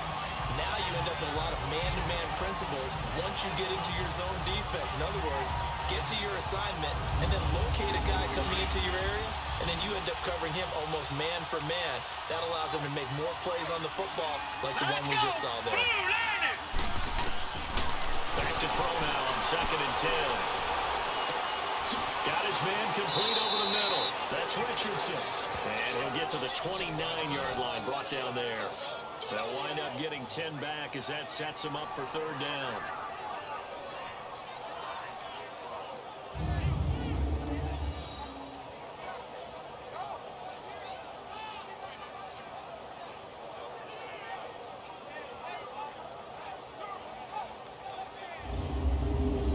The last catch nearly got him a first, but it did not, and they'll try to convert on 3rd and inches. Here we go now. 3-19. 3-19. They'll set up to throw. Escaping the pressure right. He may try and run for this. And now look at this. Big gain, but fumble. But this will get out of bounds, so possession will stay the same. Big yardage there on the scramble. It gets him a first down. Now, I have to admit, partner, that I've often thought that I don't like this rule, where the offensive player fumbles the ball, it goes out of bounds, and they get to keep it. That's just because you're a defensive guy. That's why you don't like it. Yeah, you're right. It is a slanted view, isn't it? But this is where, for the offensive team, the sideline is their friend. Usually it's not their friend. Yeah, exactly right. I actually played for a guy in college. You know what he used to name the sideline? Sammy. Sammy sideline, and use him well. Set. Green 39. Now on first down, he'll drop the thrower. Over the middle, complete. That's Richardson. And he'll be a little shy of the 25 here at the 26-yard line. A gain of 6 there on first.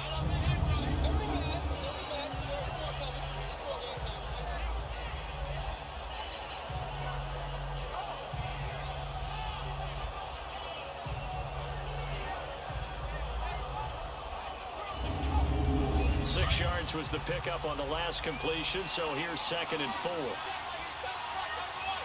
Set. Green 39. Green 39. They run with Anderson. He's been the bell cow tonight. And down inside the 15, shy of the 10. And a nice carry there of 15 yards.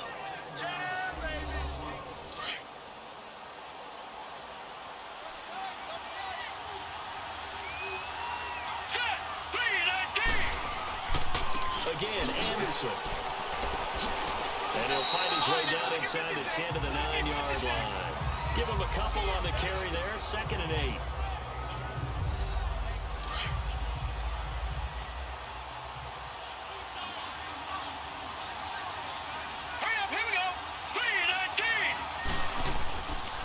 This is the long back. And forget about finding a lane. He barely had time to look up before he was planted in the backfield. It'll wind up being a loss of 2. And it'll be 3rd and 10. Count me as a little bit surprised by what we just saw there, because this has been a pretty long drive, and normally you think that wears down a defense. In this case, looked like the offensive line let them down a little bit. They allowed the penetration and the ability to stuff them for a loss. Here comes the 7th play now of this drive, as this is 3rd and 10. Set! Blue landing! Blue landing! They'll drop the throw. He'll be hit and taken down at the 21. Von Miller in there for the sack, and he's closing in on that all-time record. That's number 19 on the year. Well, someone's closing in on the league lead in sacks. He came into the game in the top 5. Now you add 2 more to his total.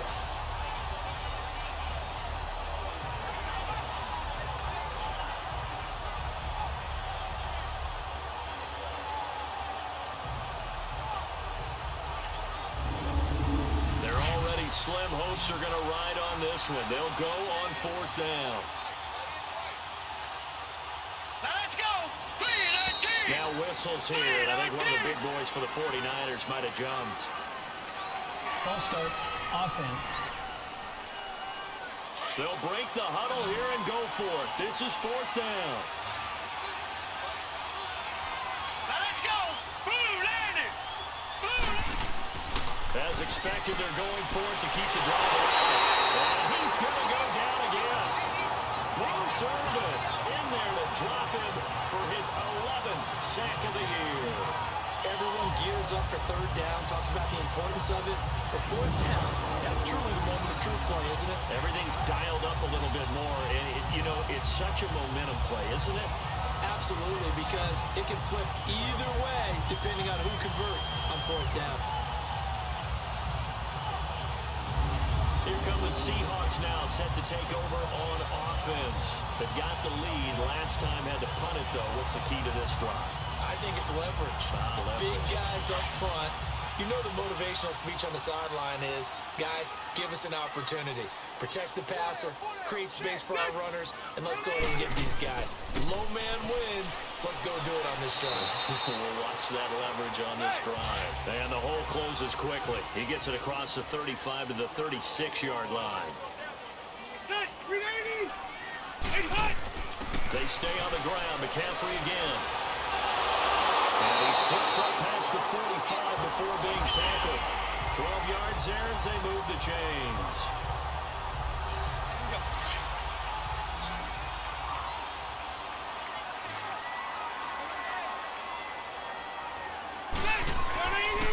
Now a run with McCaffrey. And he'll be brought down right at midfield after a gain of only a couple.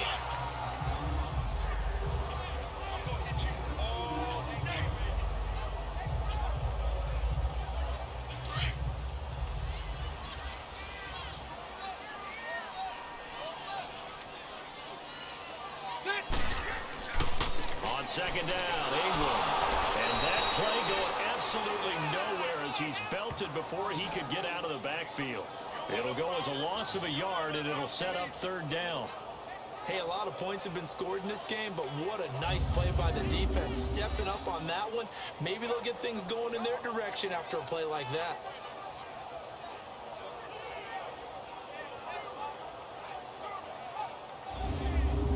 The Seahawks on 3rd down. They've converted just twice and have had plenty of opportunities. This is 3rd and 9. Rivers now from the 50. Over the middle, and it's caught. Keenan Allen. And he'll take it down shy of the 45 at the 46. They get only 4 that time as that leads us to a 4th down.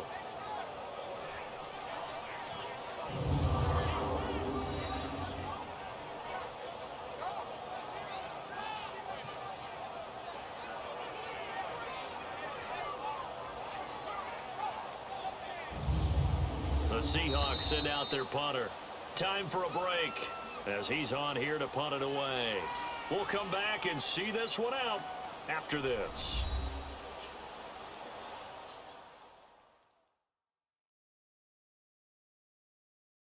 So it's Seahawk football as we march toward a conclusion.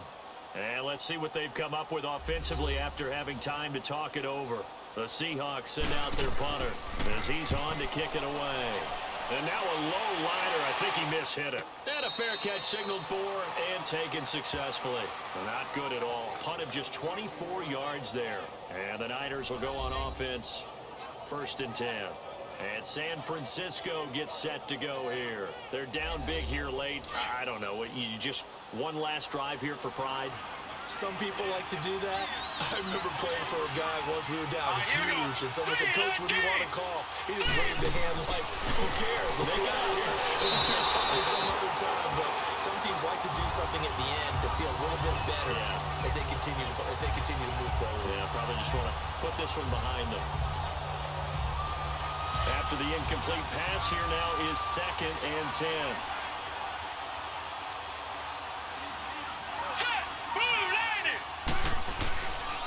Now back to throw. And the hit jarred it loose. It's incomplete.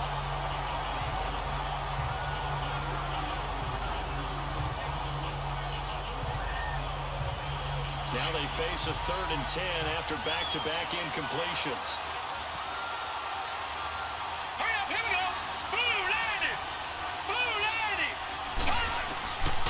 They're going to look to throw.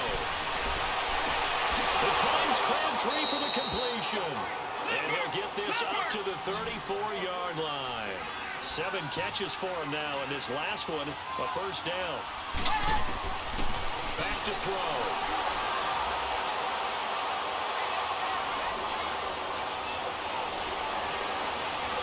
And he slides to avoid the hit. Chewing up big yardage. Another nice gain there. This one goes for 20. Now you've got to hustle your guys to the line and get them set.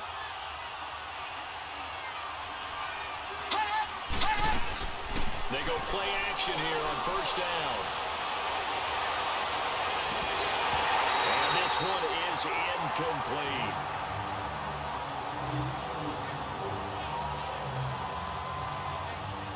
I remember a coach telling me a long time ago the difference between playing corner and safety in the NFL. Corner is like the Autobahn. Everybody just flying by, and these corners have been really busy in this game, although they got it done on the last play. On the last play, yes, but there have been some good numbers put up against him offensively. And he's got this down to the 35. And a quick slant gets exactly 10, and by the nose of the football, they've got a 1st down.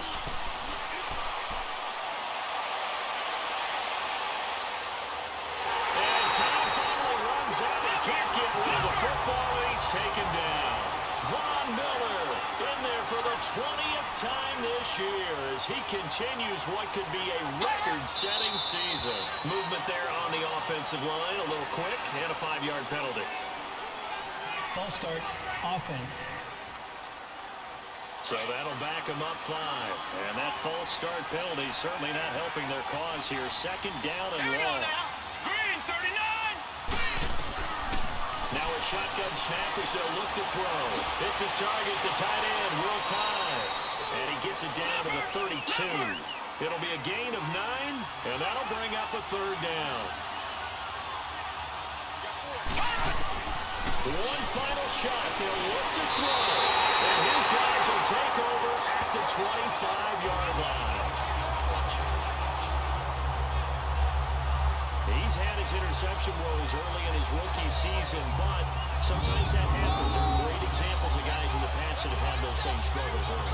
You are so correct. And what the team and organization is hoping, we're going to see these woes now. But later, when we're helping him with his Hall of Fame speech, we'll remember his rookie year and how things began.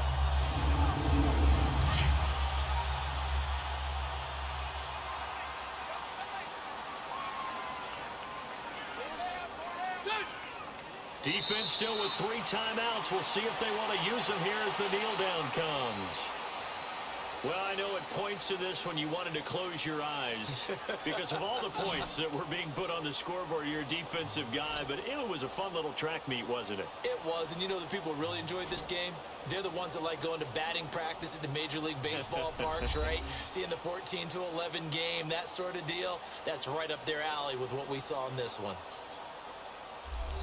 So for the Seahawks, their very slim playoff hopes get a boost as they move to 5-7. And they'll get to stay home again next week as the Minnesota Vikings come to town. Meanwhile, for the 49ers, it was a win they needed to turn the season around, but instead, they fall to 5-7. And they'll have a tough one at home next week against the Denver Broncos.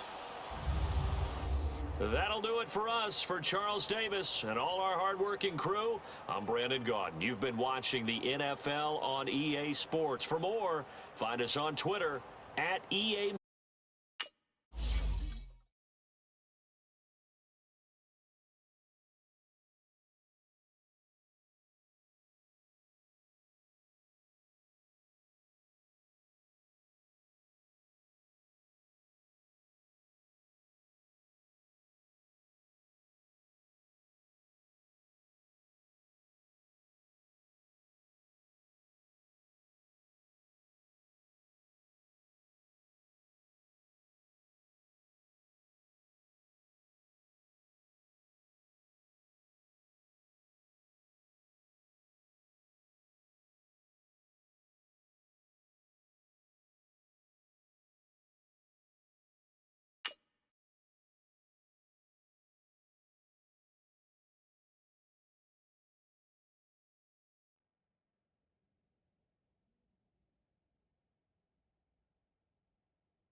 Hello again, everybody. It is the coach.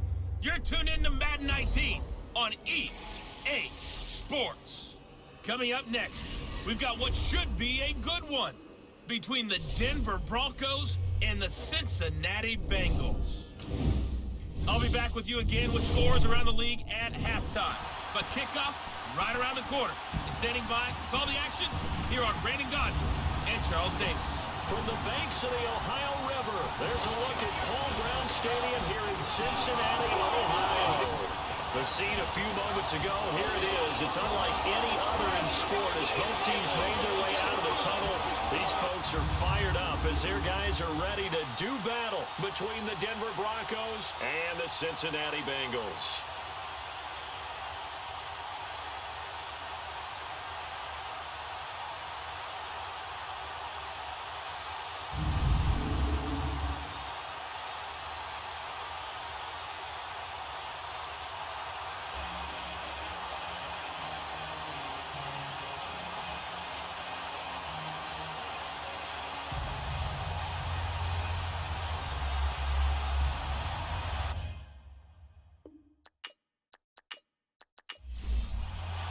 The calendar has turned to December, and we're in the home stretch now as we're underway in Week 13. Fielded about a yard deep. And all that work, but he stopped where he ultimately would have been had he simply taken a knee, and that's the 25-yard line. Here come the Bengals now to take over, and they'll be led out by their quarterback, the very, very talented Andrew Luck. Would you say that last week's performance by him, workmanlike in terms of numbers? One touchdown, one pick, but obviously a loss. Yeah, and that's the bottom line for him. All he cares about is how do we find a way to win the game. Maybe he leans on a few other parts of the offense and hopefully springs a receiver or two free. Luck on first down. And his first look is incomplete. He was trying to get it into Watkins, and now it's second down. And the big boys up front in the trenches. What do you think of the O-line, Charles? I love them because this is a group that's so cohesive. They know what the man next to them is going to do at all times, and they operate as a terrific unit. Line of scrimmage, again the 25, second and 10. On second and 10, Luck. Going to drop this off to McCoy, complete. And he will lose yardage and be backed up to the 24. That'll be a loss of a yard, and it leads to a third down. And never good on a pass completion there to go the wrong way. Lost yardage. No, for some reason it seems to work better when you throw it downfield or you can move the ball downfield running it that way, doesn't it? But in this case, if you're the defensive guys, you're energized, executed well, and you caused a lost yardage play. That's going to feel good and look great in film. Little trouble thus far on their opening drive as they come up on a 3rd and 11.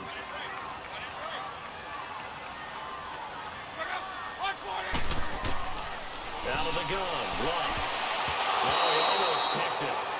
Nearly a turnover there on their opening drive. And that's a throw he'd like to have back. Now 4th down. Not only was the call spot on, how about the execution of that defense right there? The zone was absolutely locked up tight. He was trying to force it in there on 3rd down. But if there's a time to force it, he felt like he needed to make a play, right? Yeah, exactly right. 3rd down, you got to try and find something. There's nothing available there for him. They punted 3 times in the loss last week as he sends this one away. And taken right on the 30. 12 yards on the return that time. And the Broncos take over. 1st down and 10. So here are the Broncos now for their opening drive. As we get a peek at their dynamic signal caller hailing from Mississippi State, it's Dak Prescott. That was a solid performance last week, wasn't it? 2 touchdowns, no interceptions, ran the team well, won the ball game. Bottom line, may not have been earth-shattering, but it didn't need to be. Good starting position for the Broncos here as they come up 1st and 10. 26. Out of the gun, here's Prescott. And his first pass here is going to fall incomplete. T.Y. Hilton, the intended receiver. And it's 2nd down. The offensive starters now for the Broncos. To play running back in today's NFL, you need to be versatile, and that really defines Le'Veon Bell because if you hand it to him, he won't turn it down. 321 carries in 2017. And if you want to throw it to him, well, they targeted him 106 times last season as well, which was 2nd in running backs only to Christian McCaffrey. So Le'Veon Bell is a defensive nightmare when you try to figure out where he's going to be on the field to try to defend him. 2nd down, a little more productive than 1st. 7 yards on the gain. It gets him to 3rd and 3 now.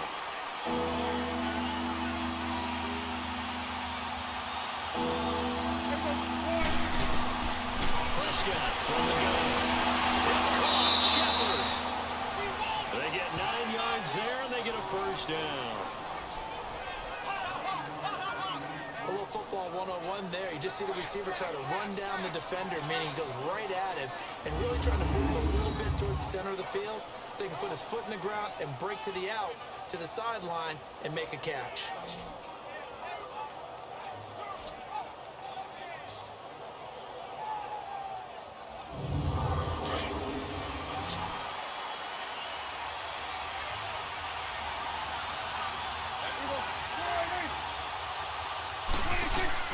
Prescott on 1st down. And that is incomplete.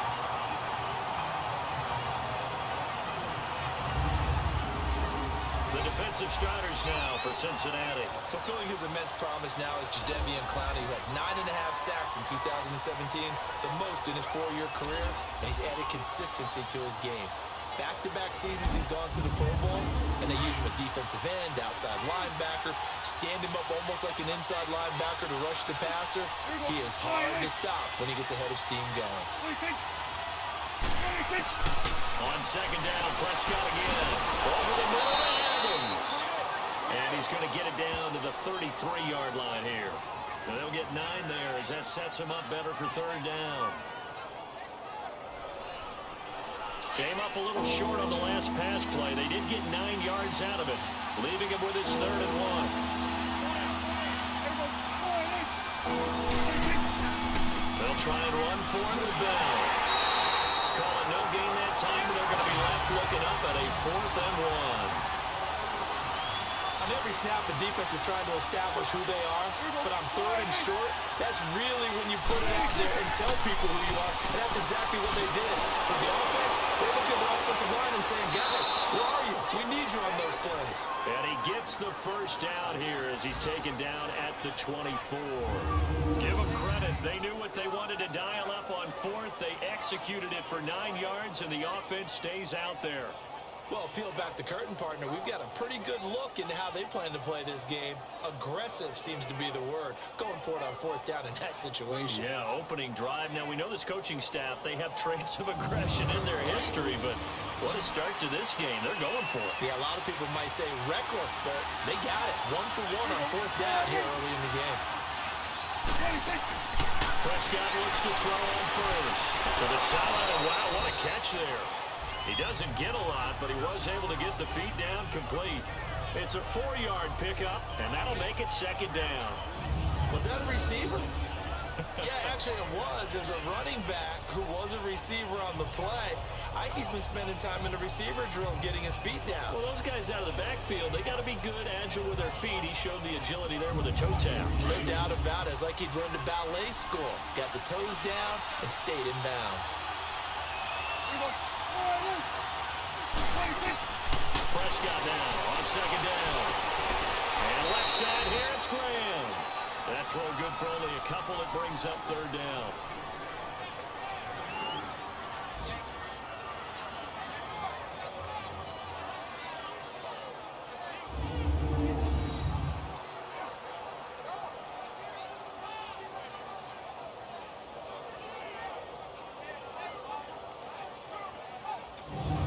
This will be play number 9 of the drive here as they need 4 yards on third down. They'll throw again. Prescott. And this is going to be incomplete. Chances are good he's going to be a very busy guy. 2 catches already in this opening drive, and they were looking his way for a third. I think they put this defense on notice that that could be a really, really frequent combination.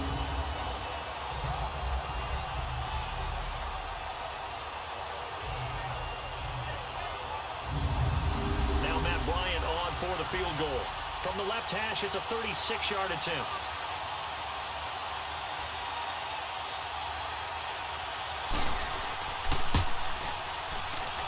And Bryant's kick is good. And the Broncos, the first to grace the scoreboard. It's 3-zip. So a good kick there to polish off the drive with 3 points. Yeah, coaches always talk about finishing a drive with a kick. 2 of them give you points, either an extra point or in this case, a field goal. Bryant now, after hitting the field goal, gets set to kick this one away. This fielded a few yards into the end zone. And no run back here. This will be a touchback, and it comes out to the 25-yard line. Cincinnati now ready to take the field. And on the last go-around, they really couldn't get anything going. They had to punt from deep inside their own territory, which means you're going to lose the field position battle as a general rule.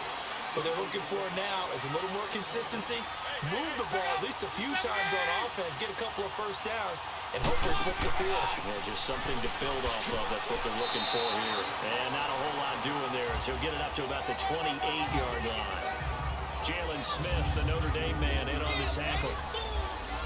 And here's a look at the defense for Denver. Linebacker Clay Matthews is still a handful in his 11th NFL season. 80 sacks, the most in Green Bay Packers history. And I think he sacrificed some of those numbers by his moves from outside linebacker to inside linebacker, where he doesn't rush the passer quite as often. Here's 2nd and 7 now from the 28. On second down, here's Love. Throwing for his running back, and he's got him complete. No gain on the play, and it'll bring up a third down. Well, the stats that matter on this play don't help a team very much, unless, of course, you're playing defense. If you're getting points per reception, you got a reception, but yeah, no yardage. Great job by the defense, though. They read through that one. They read through it, gave up no yardage, and people got credit for tackles. Pretty good deal.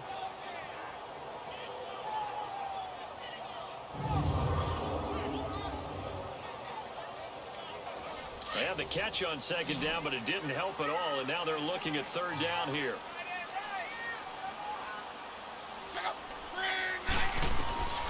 A shotgun snap for Love. Looking left side, and he's got a man. That's McCoy. And he's able to get out to the 32, brought down there. 4 yards on the pickup, and that'll bring up 4th down. Well, the good thing about covering any game I do with you is I know that there's no problem with rhythm. Now, what we're watching offensively, a little bit of a problem there. Yeah, punt on the first drive, looking at another one here. Just a little slow. And, you know, they were talking about a fast start, but that hasn't been the case. Yeah, and let's face it, any team we cover always talks about a fast start. That's true. But it's not necessarily going to happen just because they say so. And whether it's the script, whether it's, you know, just what they're going through, whether they're seeing different defenses, they're going to have to figure it out as this game moves on. And Denver getting set to take the field. And they split the uprights last time for 3. They've got the lead. They're not going to play this conservative. They're not hoping for another field goal. They're hoping for a touchdown. I'm with you on that one. I like where your head is. I like the way you're thinking because you're exactly right. Trying to sit on a lead and play that way, that doesn't work too well for most teams. Run your offense. Run what you do best. Exactly. Put it all the way down and try to increase your lead in a big way. And the best way to do it, touchdowns. The numbers for Bell on the ground in the game last week. 17 carries, 84 yards. He's having a nice season, and he knows where he ranks in the league. Don't ever let a running back tell you that they don't know that. They do. So what he's doing now is lobbying the offensive coordinator all week long. Hey, how about a few more touches? He's one big game away from maybe leading the league. Play action now, Prescott. He goes full extension, and he's got it. That one good for 13 and a Denver first down. Every guy that plays this game has plenty of people around him that are concerned for his health and well-being. He had no regard for his body on that catch at all, did he? Middle of the field, diving to grab it? No, he didn't.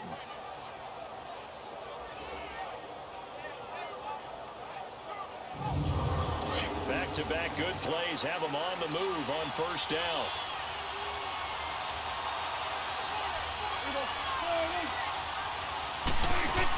Now a first down carry by Bell. Just a yard on the pickup there, and it'll bring up a 2nd and 9.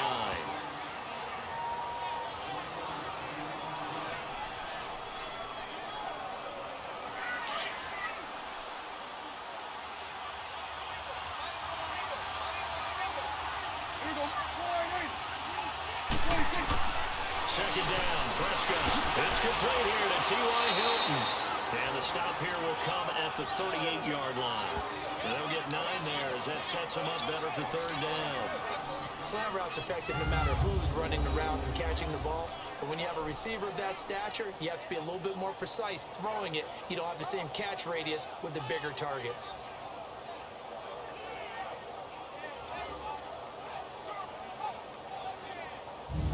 The offense on 3rd down tonight, just 1 for 3 thus far.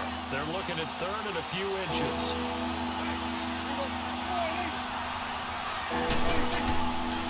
A give to Bell. And brought down, but not before they're inside the 25. Give them 14 yards there and a Denver first down.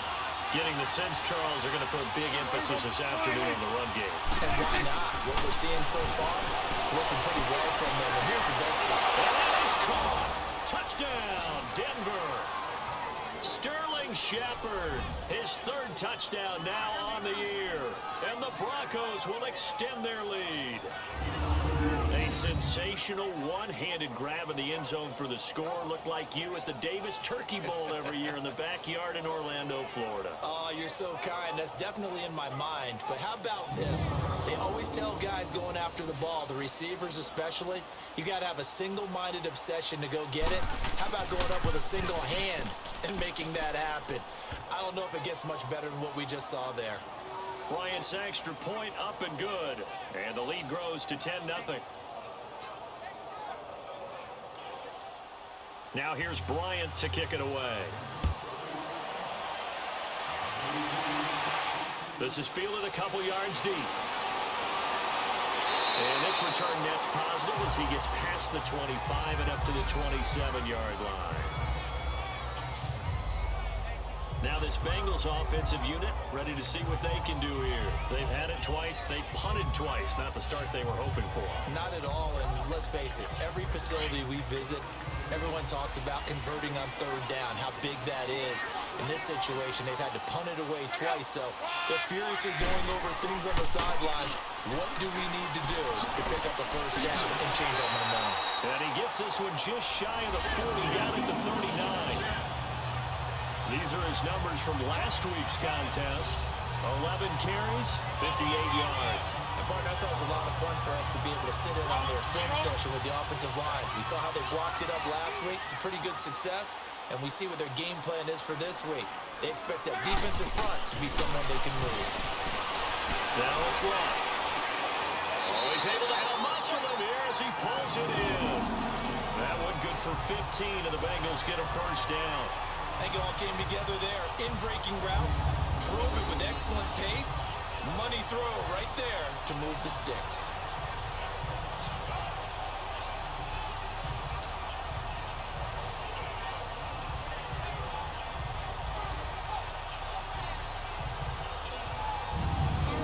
Back-to-back good plays have them on the move on first down.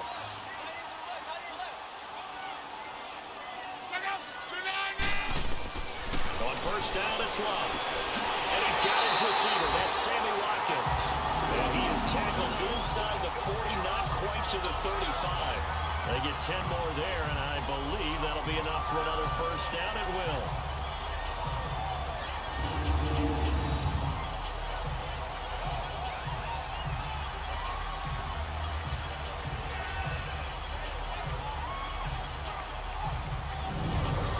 So from the 36 now, 1st and 10.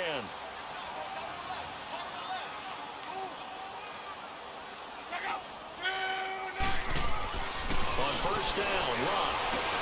He's going to flip one out here to his running back. And he'll lose yardage on the play back at the 37-yard line. It's a loss of a yard there, and now 2nd down. Really good defensive effort. They were all over that little swing pass out to the right side before lost yardage. Terrific read, better execution, and done with a lot of enthusiasm. Well, absolutely. They saw it all the way, ran to the football, and caused a nice play for lost yardage. Throw left side complete. It's Bell, and he'll get nothing out of that one. Call it no gain on the dump off, and it's 3rd down. Brandon, just mark that under the category of just not successful. Trying to throw the ball, just didn't work on that one. Completed it. No yardage.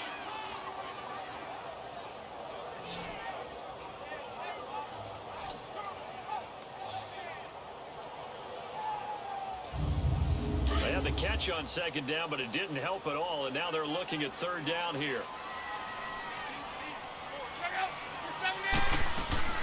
To the air again, Lott. Now he'll dump it underneath to his running back, complete. And he'll work it inside the 30 to the 29-yard line. They'll give him 8 on the play, and that's going to make it 4th down. Well, it's tough to be a defender in today's NFL because there's so many things to account for in today's passing game, including the back sneaking out of the backfield. Not quite as bad as a turkey bowl where you have that center-eligible stuff, but still a lot of guys to account for. The first look at the NFL scoreboard comes from the Motor City. It's the Lions that have grabbed the early lead. And we'll keep an eye on that one as our game goes along here.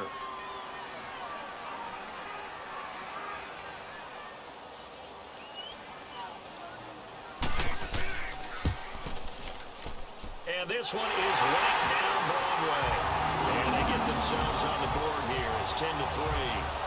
So good kick there to polish off the drive with 3 points. Yeah, coaches always talk about finishing a drive with a kick. 2 of them give you points, either an extra point, or in this case, a field goal. This game back within a touchdown now as the kickoff's away. Fielded about a yard deep. And he's up past the 20 to the 22-yard line.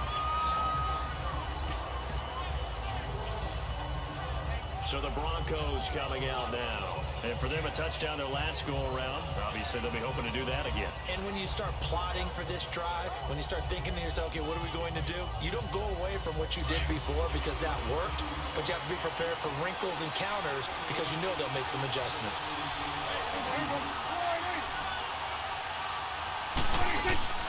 First down, Prescott to Shepard, complete over the middle.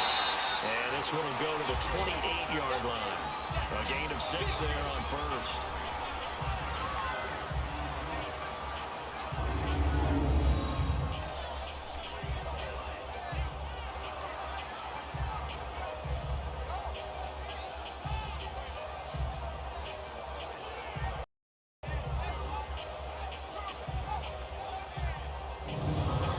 Yards was the pickup on the last completion, so here's 2nd and 4.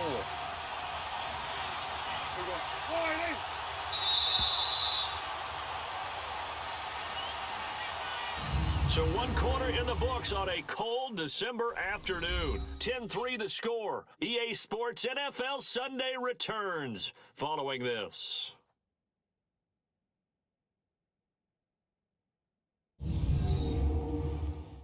The NFL on EA Sports is fueled by Gatorade, the sports fuel company. Back alongside Charles Davis, I'm Brandon Gaudin. It's Bronco football to begin quarter number 2. They've got it 2nd and 4 to start things out.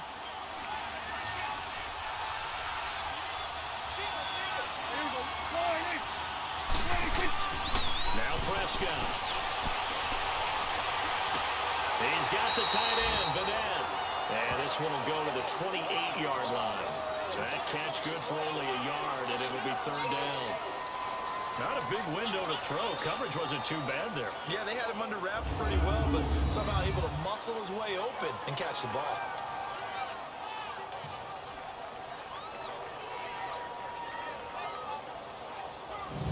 The Broncos on 3rd down. They've hit 2 for 4 thus far.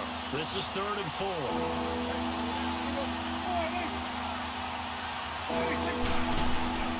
From the shotgun, it's Prescott.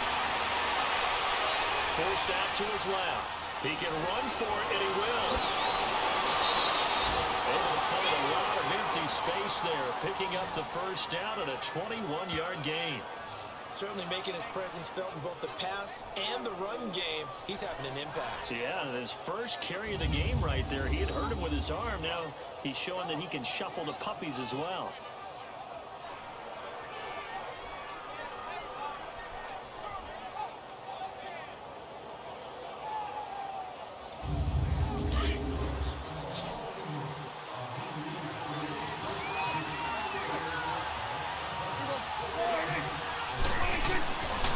Down throw for Prescott. Throwing the out route incomplete. That's Shepard. And he'll go down, but not before getting this inside the 30. That one goes for 24 yards. They like going to him in the slot. He catches another one. I think this comes under the heading of, until they stop him, why not go back to him? He has something going really well. Great working relationship with the guy throwing the ball, and they keep making the connection.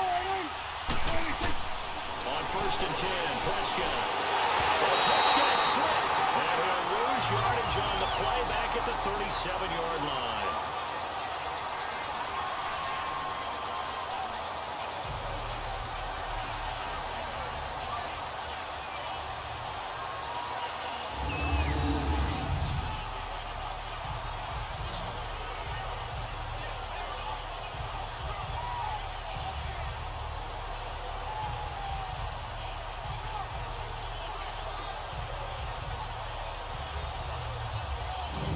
So 2nd and long, and got to be careful not to fall out of field goal range. To throw is Prescott.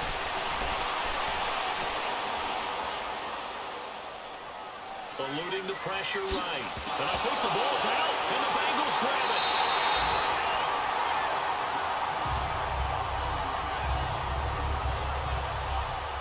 Let's be frank, you hate the fumble at the end of the play, but prior to that, I liked a lot of what was going on.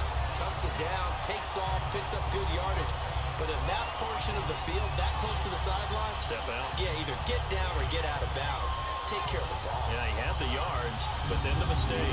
Cincinnati now ready to take the field. And after the field goal last time, let's see what they can get here. At least they got points out of the last drive, Charles. I've never met an offensive coach that didn't want to drive to end with a kick. Most of them want it end with a PAT, right? In this case, a field goal, they'll take it way better than the alternative, which is a punt. Yeah, but you met fan bases that weren't happy with that field goal.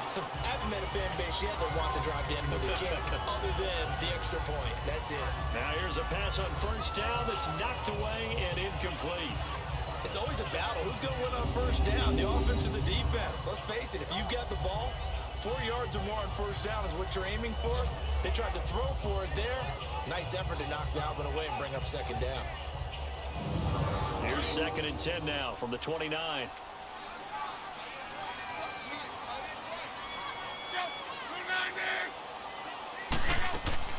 On second down, it's McCoy. Able to shake free for about 7 up to the 35. And that was a really nice run there to bring up 3rd and short. After the incompletion on first down, it's awfully nice to have a running back that you can hand it to and put you back in a good situation. Now, Bengals on 3rd down. 0 for 3 to this point. They could use a conversion. This time it's 3rd and 3. And now whistles and a flag. And I think we got a jump here. Encroachment, defense. So a jump there defensively. That's a killer.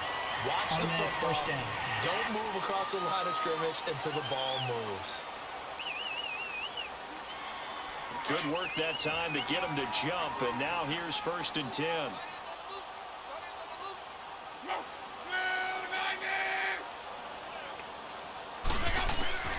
From the gun, here's Love. And it pops free. The collision there jarred the ball loose and brings up 2nd down. Well, Ray, seen him catch a few passes out of the backfield in the first half, unable to connect on that one. Certainly seems like getting him the ball in a passing game, though, is part of their game plan. It certainly is because he catches it well, creates a mismatch. You're going to cover him with a linebacker, a corner, a safety. They feel like he can win every battle. So now 2nd and 10 after the incompletion on first down.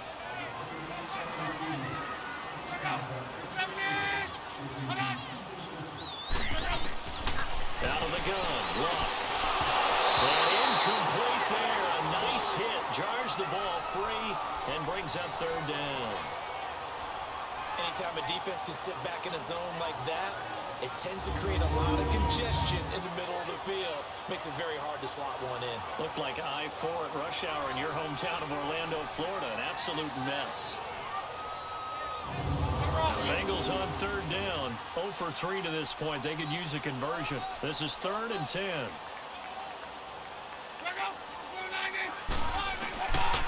Luck. Got his man complete over the middle. That's Bell. And he'll be taken down at the 46-yard line. The completion good for only 6, and that'll bring up 4th. And boy, they had high praise for this rookie receiver when we asked the coaches about him, didn't they? They certainly did, and obviously they liked his measurables, otherwise they wouldn't have brought him onto the team. Height, weight, speed, all of that. But how about what they really said? Competitiveness. That's what they really liked about him. The way he goes after the football, competes for it, and decides when it's in the air, it's his and only his.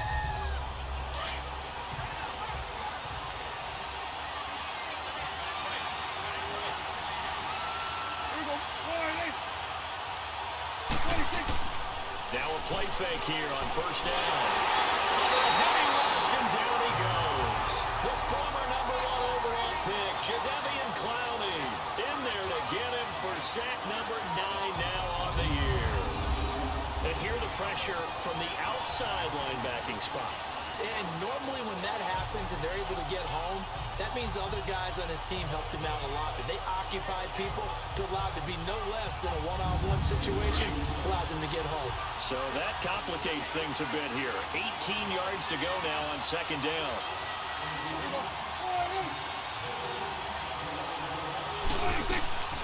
Prescott from the gun. Over the middle, complete. That's Evans. And he'll be brought down, it looks like, right at the 15. Only 3 yards on the catch. It's third down.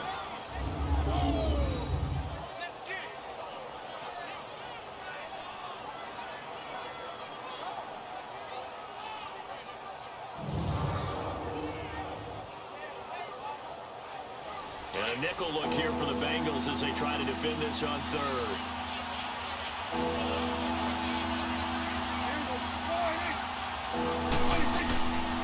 They'll run it now out of the gun. Oh, now he bowls him over. And able to break one tackle, but then quickly brought down. But a nice little gain. It's a 7-yard run, but it does bring up 4th down.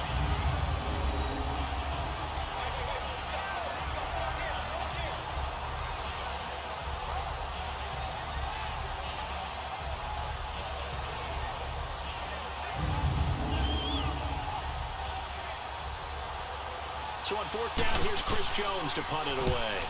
Back deep, Julian Edelman. Fielded just inside the 30. 21 yards. Well done on the return. And the Bengals will take over in terrific field position. And our focus now moves to Adrian Peterson. You can count his carries on one finger. They've only given him the rock one time, Charles. What gives? So we can't draw any conclusions just yet. He has to touch the ball multiple times in order to get into a rhythm and have a chance to have success. You know what else gets into a rhythm? The offensive line. They feel better about what they're doing when they know they've got multiple opportunities to get it done. Yeah, well, the conclusion we draw so far, they're losing here in the second quarter. Let's see if they change tunes. That's going to go as a loss of 4, and it'll be 2nd down. They completed the screen on the perimeter, but boy, that was textbook defense. Exactly as you're taught to play against a wide receiver screen, and they snuffed it out for a loss of yardage.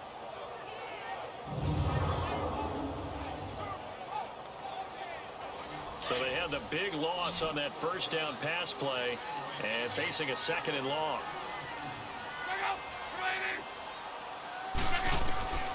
Back to throw. Love. Over the middle, he's got Watkins. And he'll be brought down at the 45-yard line. They'll get 9 there as that sets him up better for 3rd down. That's tough to play zone defense when they can just curl up right there in front of you. Yeah, absolutely. Well, we talk about finding the soft spot. Defensively, how do you make sure they don't find the soft spot like they did there? Tough to do because what they normally will do is run routes that'll pull you out of that spot they want to get into. That's what we call not taking the cheese, right? Don't go for the mousetrap. But it's hard to do because when you see a guy cutting that in that direction, you tend to go towards him. Here's Love. They'll set up the screen in the corner. And they go backwards here, losing yardage back at the 48-yard line. That'll set them back with a loss of 3 on the play. Well, you can see what they wanted to do. They wanted to set up the screen there, but it got blown up. It's hard to run that play if you're not getting a lot of pressure at the quarterback because the space doesn't open up. They were able to read that one and slow it down and stop it before they could get a 1st down.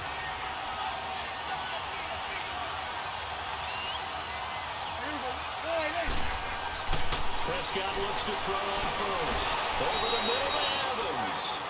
And he works it across the 25 before being tackled. It'll be a gain of 10 to start the drive out by a few inches. That'll be a 1st down. Prescott on 1st down. Looking deep for Hilton. Into a double team, and it's intercepted. Picked up by the USC man, Adoree Jackson. And they are going to set up shop at the 40-yard line. Oh, man, Brandon, not a real good deal that time. It looked like he tried to put a little too much air under this one, and it turned into a floater. And defensively, this is a dream. He could have fair caught that one. That was way too easy.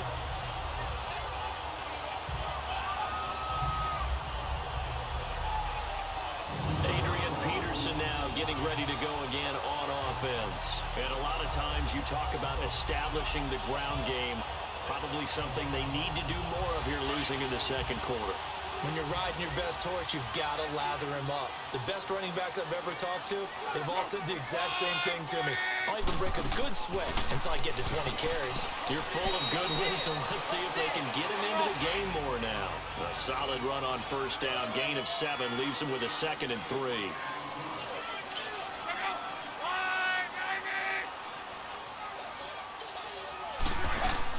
They'll run it now out of the gun. And he'll get it into enemy territory just across midfield at the 49. 5 yards is the pickup there as that extends this drive. It's nice every now and then in this game not to see people overthink it. Just hand it to the old reliable guy. Let him pick up the 1st down.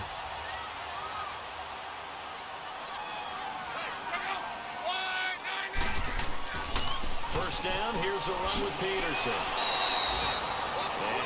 across midfield and into Denver territory. 2 yards on the carry there. It'll be second down.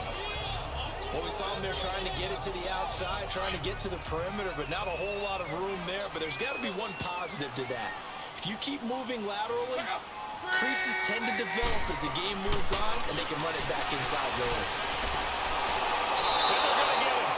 He's taken down for a sack back at the 47-yard line. Leonard Floyd in there to get him, and that is sack number 15 for him on the year.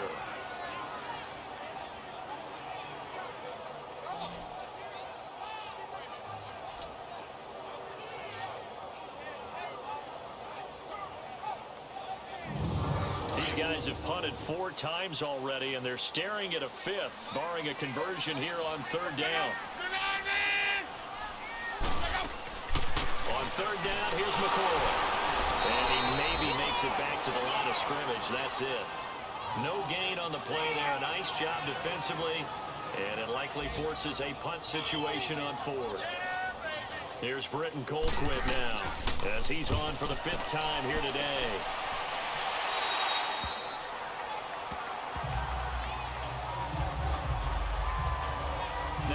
Prescott of the offense heading back onto the field.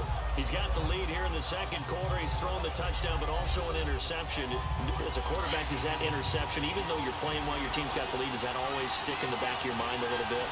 For the best ones, it just upsets them that they did that because they don't think there should be any blemishes on their record. They think they're way better than that. So your confidence gets tested a little bit. Being able to go back out there, maybe throw another touchdown, that'll tamp that down in a big way. Yeah, because he's looked pretty good to this point.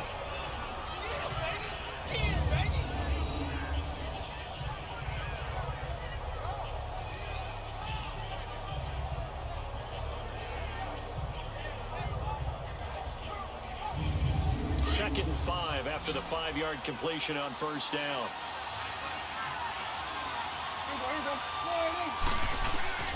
Out of the gun, here's Prescott.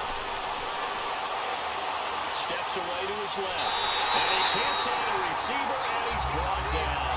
Kareem Martin. He's the one that got to him. He takes him down for a loss of 9.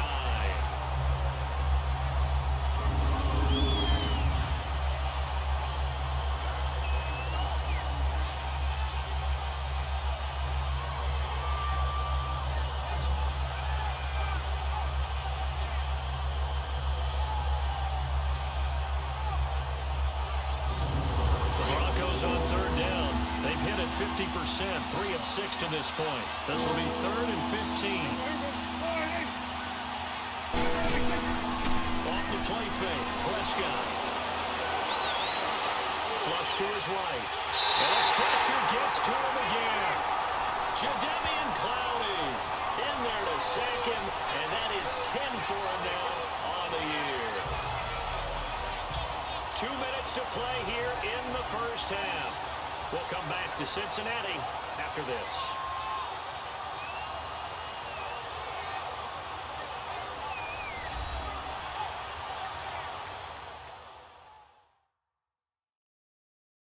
A reminder, once we hit halftime, as we do all season, we'll send it down to Jonathan Coachman in Orlando. He'll have all the stats and scores from games in progress around the NFL. The best multitasker in the business, the coach.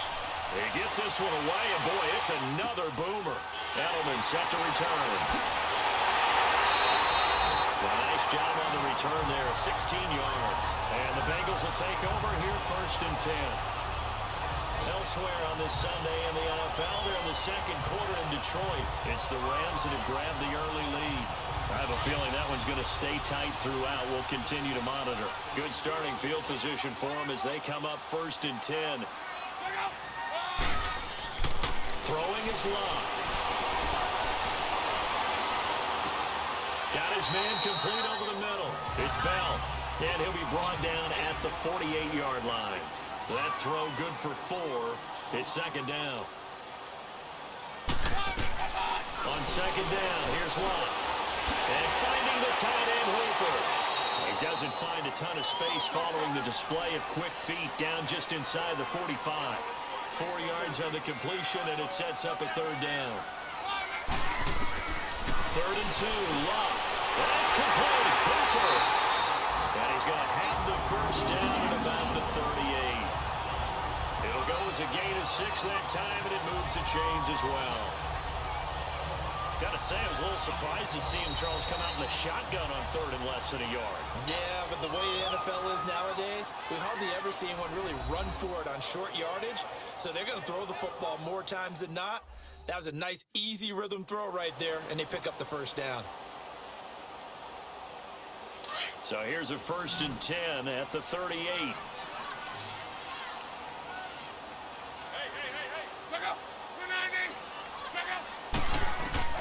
Luck on 1st down.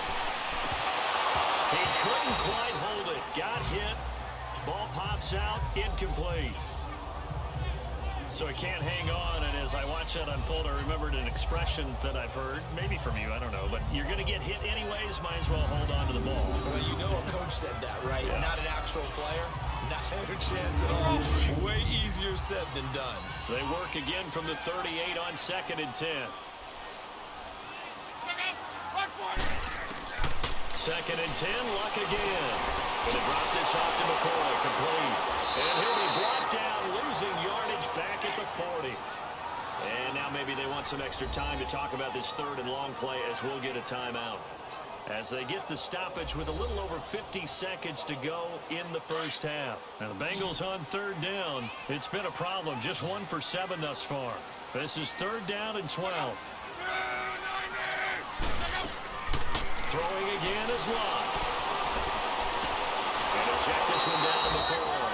And he got blown up. Losing yardage on the play back at the 44. That'll be a loss of 4 yards on the play. And it'll be 4th down. Here's Britton Colquitt now, as they're forced to kick for the 6th time today.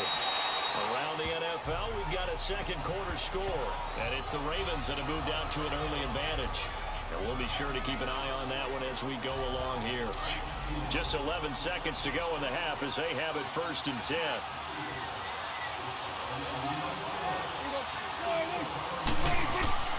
They'll start the drive with a carry by Bell.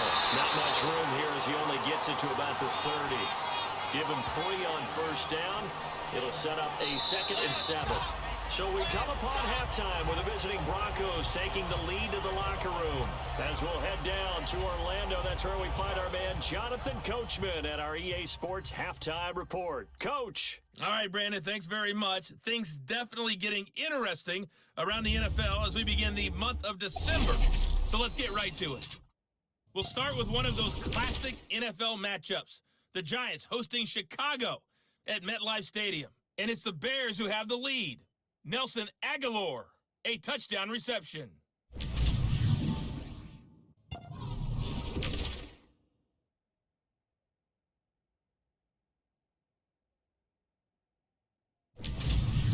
Lastly, let's check on one final game for you. And you can see they are scoreless as they play the second quarter. Meanwhile, in our game, it's been a defensive struggle. Which offense can break through in the second half? To find out, let's hand it over to our broadcast team of Brandon Godden and Charles Davis. Okay, Coach, appreciate it. A one-touchdown game here as we get set to resume play in the second half. Let's see what our player spotlight feature has in store with Dak Prescott. He's playing pretty well. I don't think it's necessarily him changing up something he's doing, but that O-line, they've got to protect him better. They do. They've got to make sure that they give him more than enough time in order to find targets downfield. And sometimes what happens when these things are going on is that the field general will step up and say, hey, that's on me, guys. I didn't get rid of it fast enough. Anything to try and relax them a little bit and take some pressure off, because they do know that they are trying. Yeah, well, we've seen the 4 sacks so far in this contest. And he'll get to the 29-yard line, brought down there. That throw good for 4. It's second down. 2nd and 6, just inside the 30.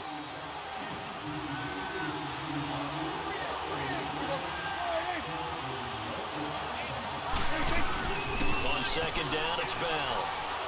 And he'll slip his way up across the 30 to the 32. 3 yards is half of what they needed. Now can they get the other 3 here on third down?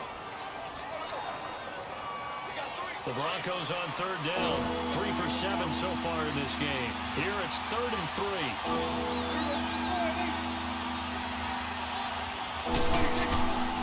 Prescott now. Looking left side, and he's got a man. That's Bell. Calling a gain of 7, and it gets him a new set of downs. 3rd and 4, he did just enough, and I mean just enough to move the chains. And that's all you're looking for, right? Just want to keep the drive moving. You don't need the big play there.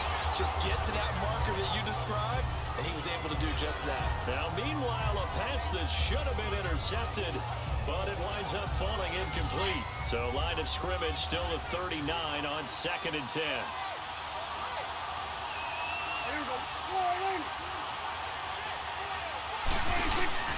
Throwing again, Prescott on 2nd and 10.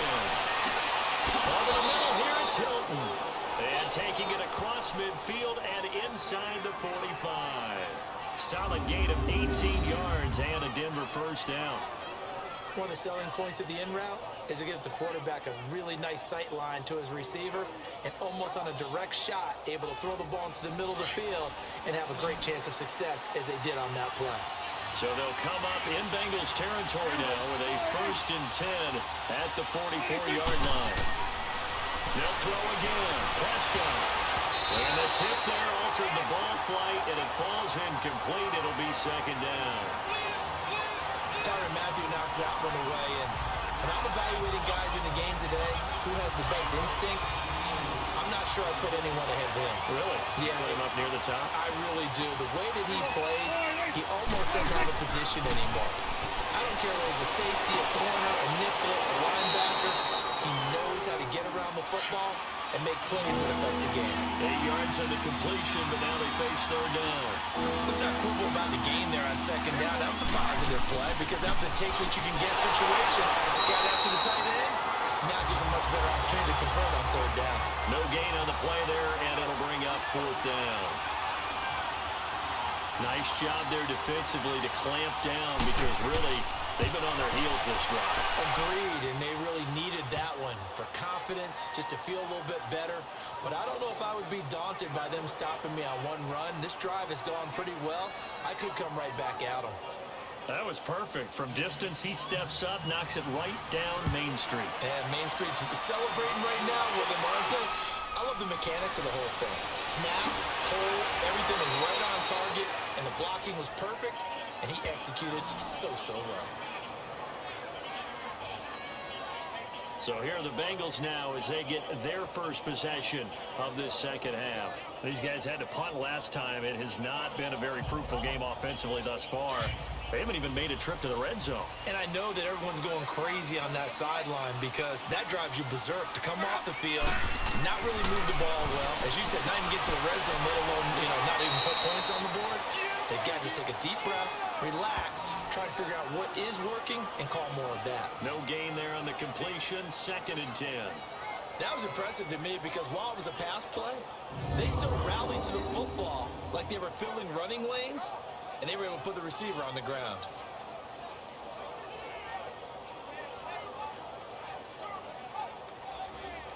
Had the completed pass, but for no gain, stopped right at the line, so it's 2nd and 10.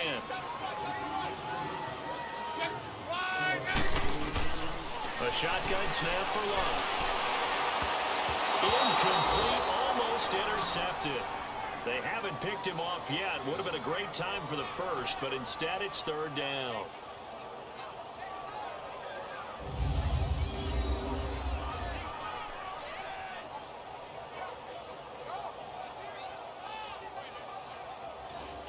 These guys have punted 4 times already, and they're staring at a 5th, barring a conversion here on 3rd down. Throwing on 3rd down, Love. And incomplete. The contact made the ball roam free and brings up 4th down. We're into the 2nd half now, and this is an offense that continues to struggle to sustain a drive. Looks like they're just totally out of sync, whether they're running the ball, passing the ball like we saw there. I don't know. The rhythm seems off. Colquitt on to kick as he sends it away. And we'll see what he can do on the return. It's a net of 40 there, a punt of 48, and a return of 8. And possession will switch hands, 1st and 10. Now the Broncos offense, they get set to head back onto the field. And fortunate to get points on the board last time. They had to hit a really long field goal to do so. The kickers in today's game are so good and so skilled and hit from distances that we almost start to take them for granted, and we can't do that. That's a long field goal that they got 3 points out of. They've got to feel good about that, and they better make sure they love him up because he's helped them out. Yeah, now we'll see if that offense can put 6 on the board here. We'll see. The drive starting with a 1st down, 11 yards on that pickup. That's a good explosive run right there on the draw play, and in order for it to be successful, you've got to have some good faking going on and people having a nice little time clock in their head to understand how it all knits together. An offensive line really showing a pass set that they're going to pass block, maybe to draw in those defensive linemen, have them come upfield, and then get past them, hand the ball off to the running back, and oftentimes he bypasses the guys headed for the quarterback, thinking he can get a sack, and gets himself into the secondary. And in this case, he picked up really nice yardage.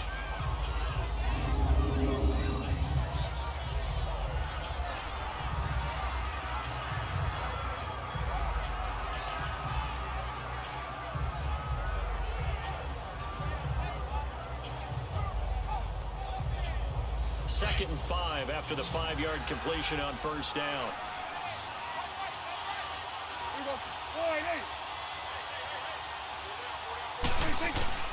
From the shotgun, it's Prescott. And this is incomplete. Brandon Carr on the coverage there. This defense can use some more of these types of plays. How about him reading it, driving on the football, and he's right there for the pass breakup.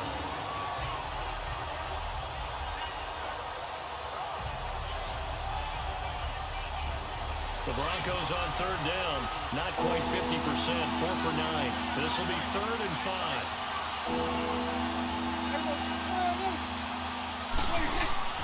Prescott to throw it. Past the 20. He's got Evans. And he takes it down deep into enemy territory. They're able to convert on 3rd down, and that sets up a 1st and goal.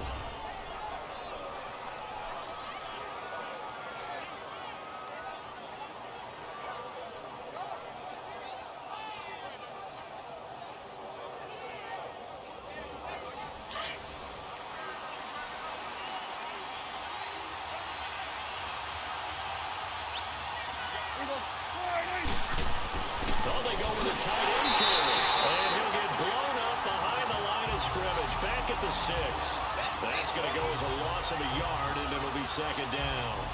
I like the idea to mix it up from time to time because, let's face it, you can't be predictable. But the execution was a little lacking on this one, right? They might want to go back to the drawing board with that call.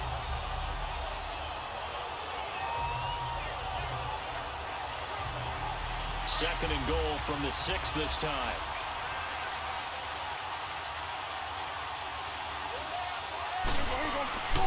They get it to him running left. And that one blown up quickly as he's going to be stopped before he can even get started. They'll wind up losing 3. And now it's 3rd down.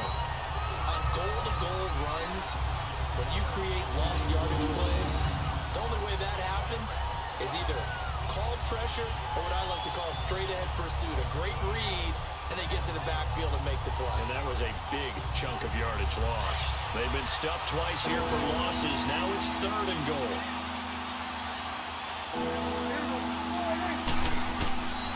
Looking to throw. Prescott.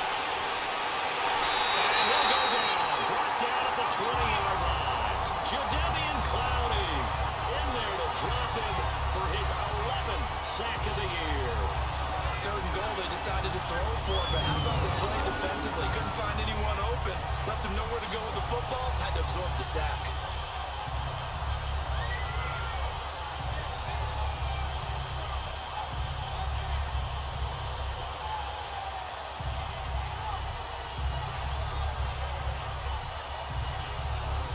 So now here comes the field goal team for the 3rd time today.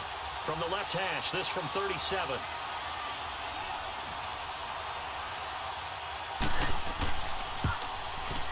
And Bryant's kick is good. And the lead stretches. 16-3 now. So good kick there to polish off the drive with 3 points. Yeah, coaches always talk about finishing a drive with a kick. 2 of them give you points, either an extra point or, in this case, a field goal. Bryant now, after hitting the field goal, gets set to kick this one away. Now to return it, here's Kenyon Drake. Solid return, pretty good field position. They'll start at the 32-yard line. And out now, here come the Bengals. These guys had to punt their last possession, and that's become too familiar of a refrain. Too many of these drives just wound up going nowhere. But you know how in baseball, when the pitcher gets a base hit and he's on base, they bring his jacket out to him to keep him warm? A lot of times the punter goes to the sideline, puts on sweatpants or a wrap over his leg to keep it warm. He might need a massage from the trainer right now, the more the work he's getting. Caught here by Bell. And he's able to take this one up to the 35-yard line. The completion good for 3, and it's second down.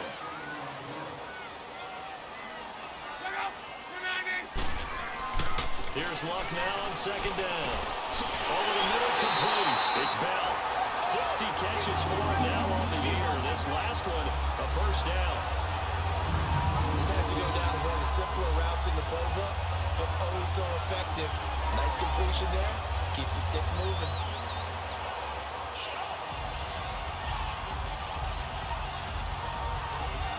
Luck now. 5 straight completions here in this second half. 1st and 10.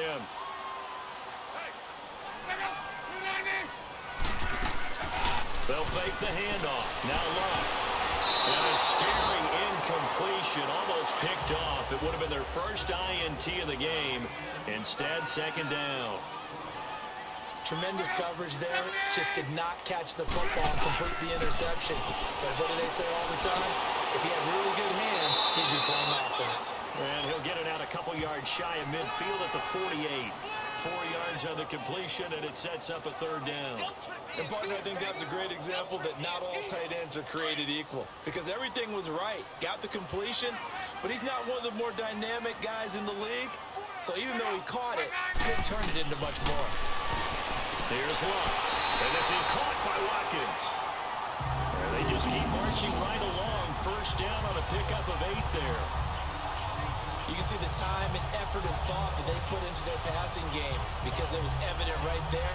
It looks like a simple pitch and catch, but you and I both know that they have planned for this and worked hard to make it happen.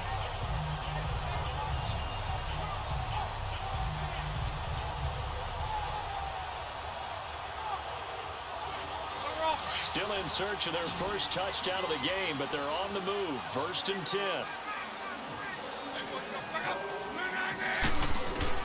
On first down, it's Long. And this is going to be caught along the sideline. Nicely done, but right at the line of scrimmage. Just a yard on the catch there. It'll be 2nd and 9. Can you do any more work or make it more dramatic for not much gain than what we just saw there? Did you see how his toes got down? Tip-tap, got him down. But what did he get out of it? He sold the sizzle. He just had no steak.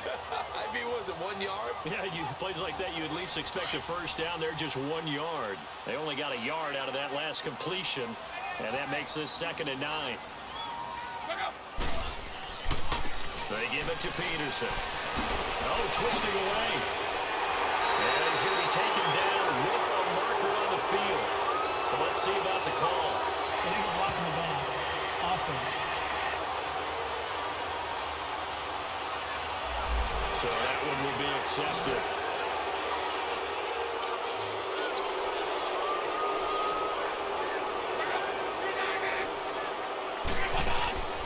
Clock throwing again. That is incomplete.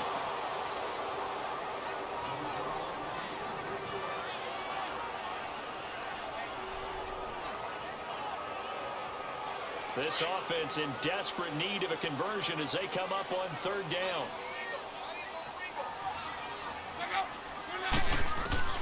Again, Luck. Got his man complete over the middle. It's McCoy. And he works it past the 30, almost to the 25. The Bengals passing game finding a rhythm. They've got another first. And this is why trying to cover the angle route is so difficult. Anyone playing the linebacker position, when they see a running back out of the backfield widen because he heads towards the flat first, oftentimes you widen too much and overcommit. He cuts up inside, and that's what we saw there. A nice pickup for a first down.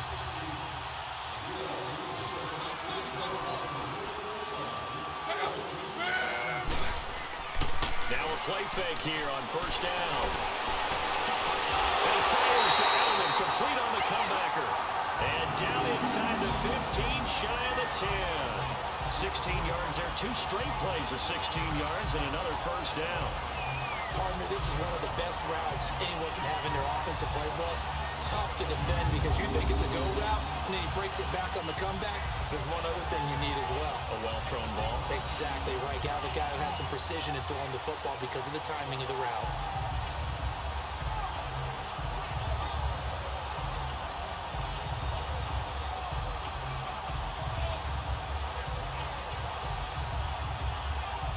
Took till the second half, but finally a red zone opportunity here. It's 1st and 10 from the 12. To the air again. Lock. This will be called back to 6. And he'll be brought down here at the 3-yard line.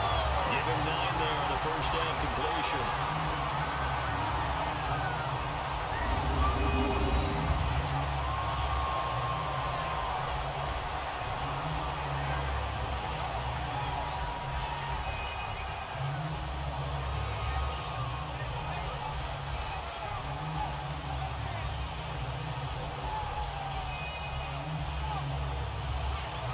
That last catch short of the marker by just a yard leaves him with a very manageable 2nd and 1.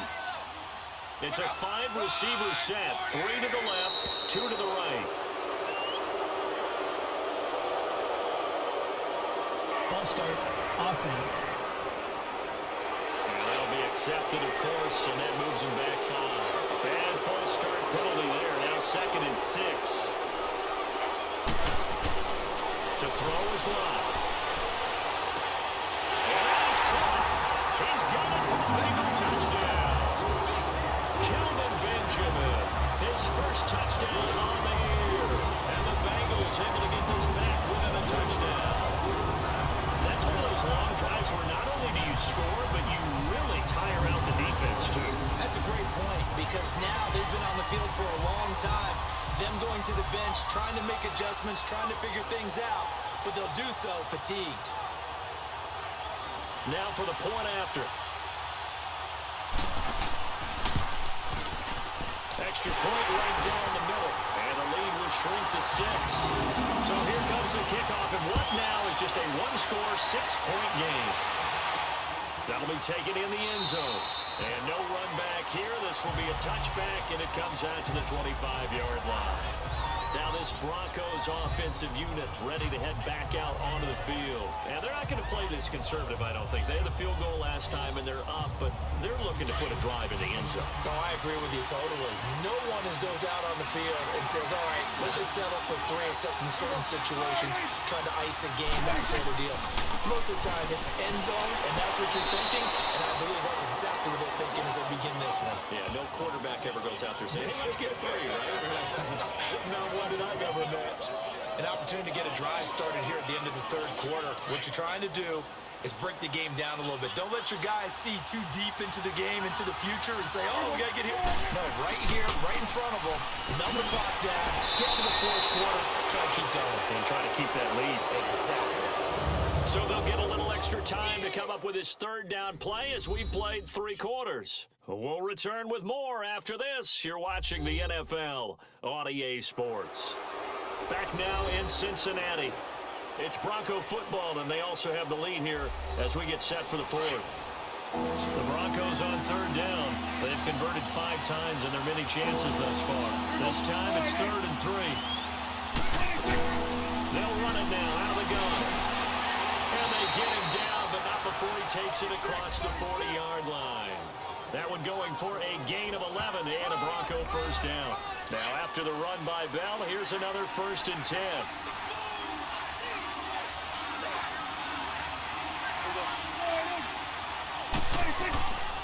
The give is to Bell.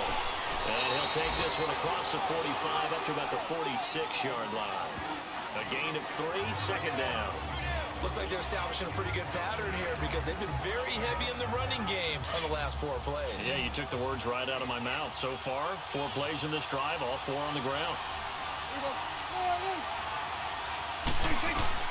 They'll try to throw now. Prescott. Buying time to his left.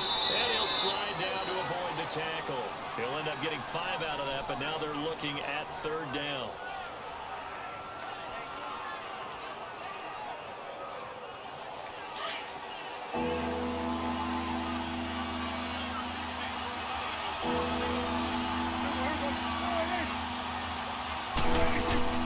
Prescott on 3rd and 2. It's caught. Shepard.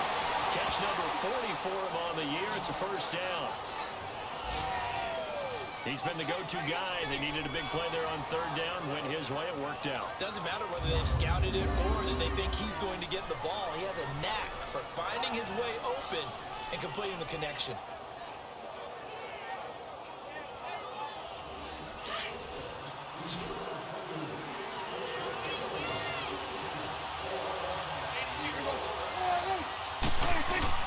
Prescott looks to throw on 1st.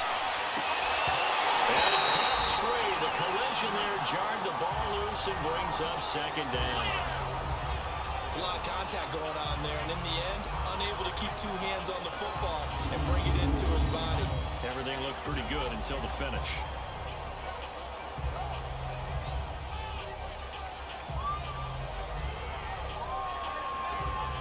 An incomplete pass on 1st down. That leads to a 2nd and 10.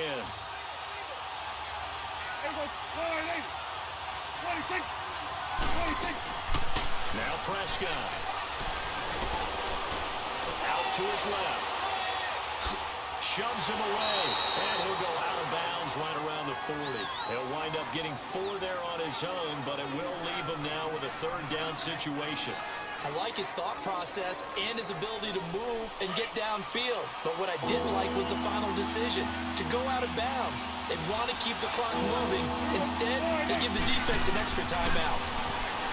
Prescott to Shepard, complete over the middle. And he gets it to the 32, good enough for a first down. He has a first down, and that catch will also put him over 100 yards receiving now on the afternoon. From the 32 now, here's 1st and 10. On 1st and 10, Prescott.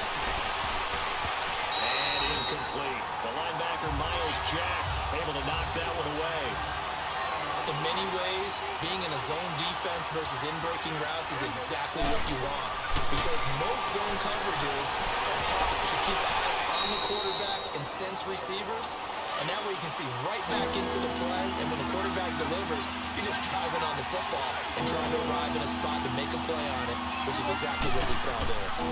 On 3rd down, here's Bell. And they'll get this down to the 10. They're able to convert on 3rd down, and that sets up a 1st and goal.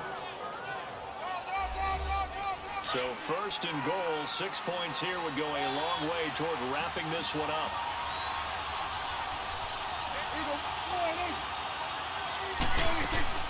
Now Bell. And this time they're able to bottle him up as they'll stop him at the line of scrimmage. No gain on the play that time, and it sets up 2nd and goal. So if I'm an offensive coordinator, there's one thing that I know for sure. This is one of the top 5 teams in the NFL against the run. So when I look at my playlist, I'm probably thinking about throwing it. He'll get it up the middle. And he'll be stopped just outside the 5 at the 6. It's a pickup of 3, but still a little work to do on 3rd and goal. Defensively, I think they can smell a stop ball right around the 5 here, brings up 3rd. And I think what they've done is they put doubt in the minds of the offensive guys. What do we do? Because now you don't have a go-to play. Either side they pick, throwing it, running it, it won't be easy. So on 4th down, out trots the kicker in a big spot here. This to make it a 2-score game. And Bryant's kick is good. And that will make this a 9-point lead. And that last field goal, number 400 for him in his NFL career.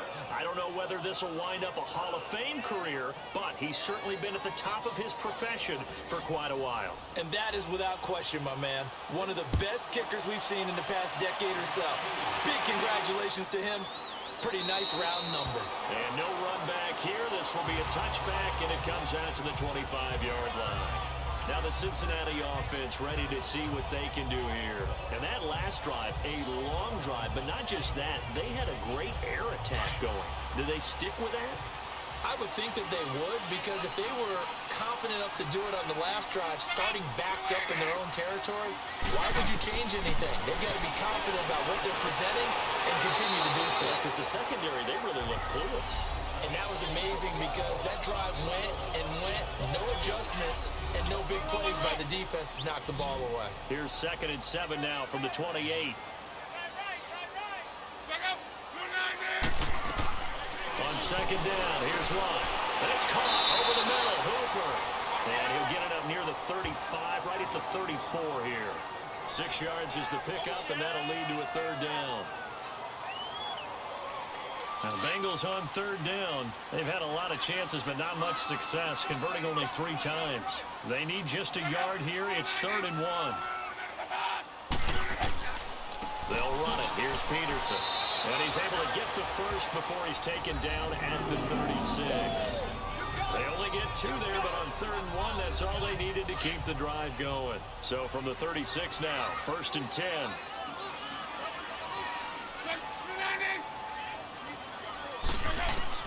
Luck on 1st down. And finding the tight end, Hooper. And he'll get up near the 45. They'll spot it at the 44. A good pickup there. 8 yards on the 1st down completion. That's a staple of this offense. Drag route to the tight end. Yeah, he's unable to use his size to break off much more yardage after the catch, but still an effective gain nonetheless.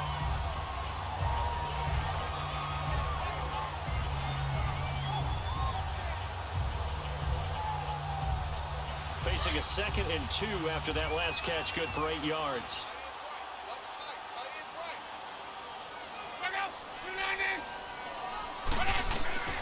From the gun, here's Lott. And a hit jarred loose. It's incomplete. The beauty of being able to play a zone defense when you can sit back and see the ball coming out of the quarterback's hands, guess what? Creates a lot of confusion. Have a muddle in the middle of the field where you go make a play on the football. And now the 3rd down throw incomplete as well. And the trick play doesn't work. Good reaction there defensively. And it'll be 4th down. Running for it. Here's Peterson. And they'll work this down to the 40-yard line. Tackled there. The time to pull out the stops is now, and they convert there on 4th down. I guarantee every coach wants to go for it on 4th and 1 in this spot, but so few of them have the guts to do it in their own territory. But he puts his faith in his offensive line, and they're able to pick up the first. 5 yards on the carry. Good pickup on 1st down. I think that run gives us evidence that the defense is getting a little bit tired out there. They've been out in the field for a long time, and that last run, they just cut right through them. False start, offense. And that'll set them back 5. A false start penalty, and now they're back to needing 10 yards on 2nd down. Out of the gun, Lott. Trying to squeeze it into Allen, and it's intercepted. Picked up by Anderson Dejo. And the return this time will go out to the 42-yard line. Well, you're trailing. It's the 4th quarter, and you've got to throw the football. But the defense knows this, too. So they're just going to sit back, bring in an extra defensive back or two, the old nickel or dime strategy, Brandon, and wait for you to put that bad boy up for grabs. And this one winds up being intercepted. We get a look at Sterling Shepard as he and the rest of the offense march out into place. So glancing at these numbers, I think they tell a story of, hey, early on he got hot, he got their attention, they've been able to hone in on him, shut him down a bit. He certainly did get their attention, and that's the ultimate compliment for a player, that when you come out in the second half, all of a sudden there's extra guys around you, there are different coverages rolled your way. That means you've done something really well. Now it's up to him to make his own adjustment and find a way to beat the new defenses he's facing. And he's able to get this one down to the 40-yard line. The drive starting play, a good one. Give him 19.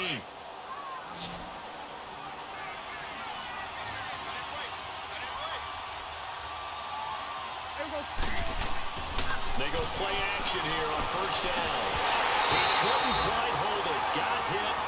Ball pops out. Incomplete. You get a tight end like this, and you know he's used to dishing out punishment, but here, he's the one that has to absorb the contact, and as a result, unable to hold on to the football. They'll run it with Bell. And he's taken down inside the 30. That one going for a gain of 11 and a Bronco first down. Well, I don't think there's any question, Brandon, at this stage, the stop troops, the defensive guys, they got to use their 3 timeouts here. They've got to stop them and get the ball back. Yeah, if you're in that 2 to 3 score deficit window that they're in now, you got to get it ASAP. Yeah, no doubt about it. Stop them, use your timeouts. Easier to move the ball on offense without timeouts than to stop them on defense without using them. And they'll keep it on the ground with Bell. And he'll take this down just shy of the 25-yard line. Credit the tackle that time to Deshaun Hand. Clock continuing to run. They'll probably wind this all the way before snapping it on second down. They'll run it now. Out we go. Down to the 25. And now the Bengal defense here calling a timeout. It's just their first. They'll be down to 2 remaining as we step aside here in the fourth quarter.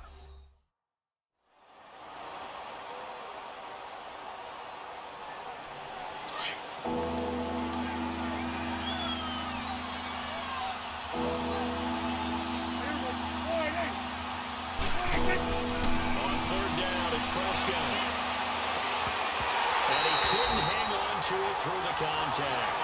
Incomplete.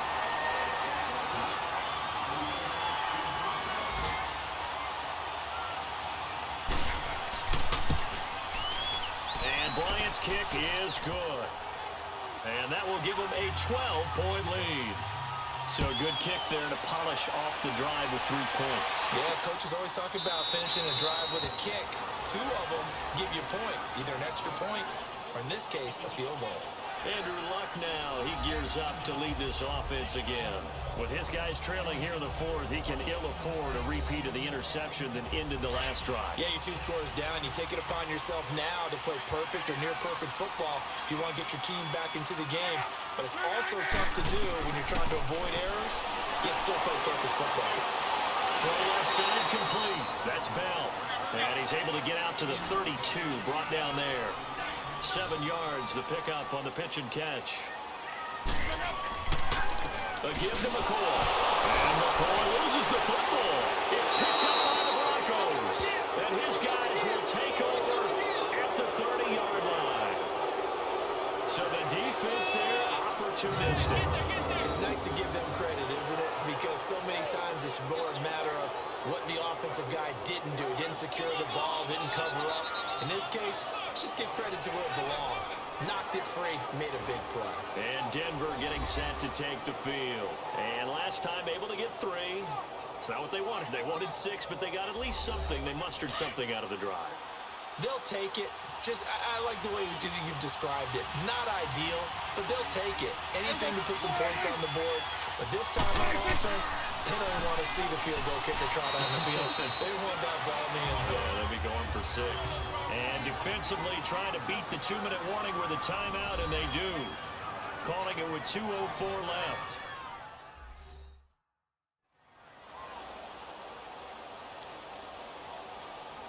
All right, so the timeout over and all 11 men back out onto the field for the defense.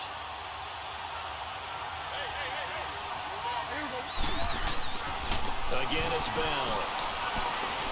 And inside the 20 before he's brought down. Time for a break. We're back to finish this one off after this.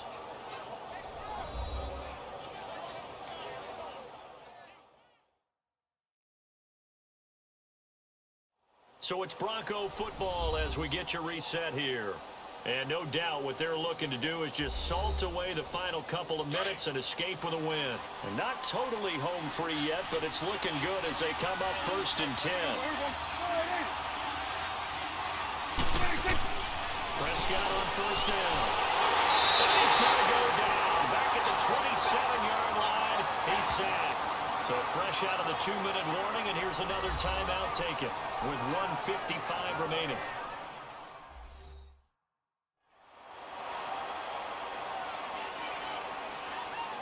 So the defense had a chance to catch their breath, and now they're back out and ready. Now following the sack, they'll look to make amends on a 2nd down and 17. Bell. And he's going to fight his way forward here for a modest gain. 4 yards on the pickup there, and now they'll have to contend with a 3rd and 13.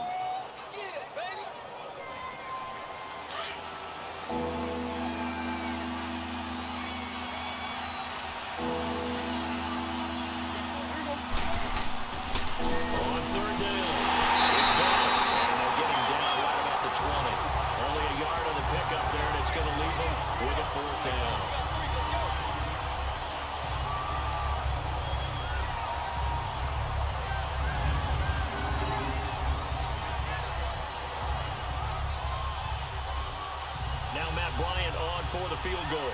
From the left hash, this from 37.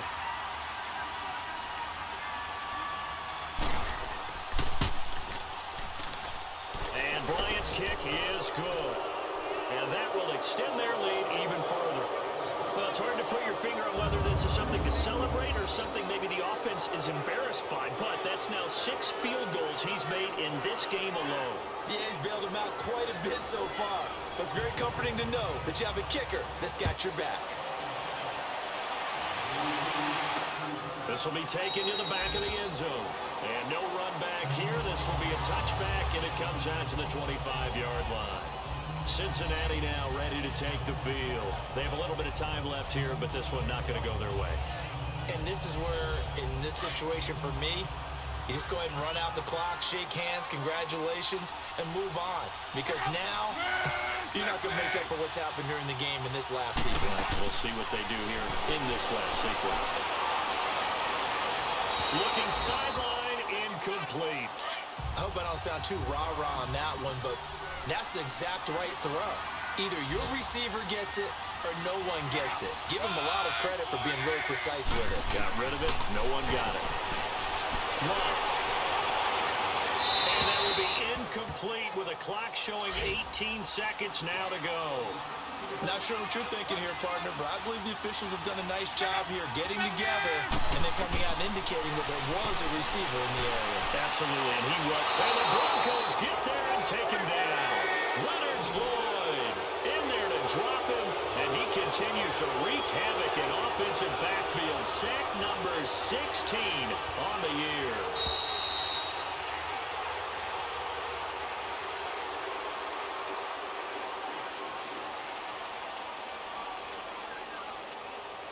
Well, Charles, it's great to win at home in the NFL. When you win on the road, it's a little extra special, isn't it?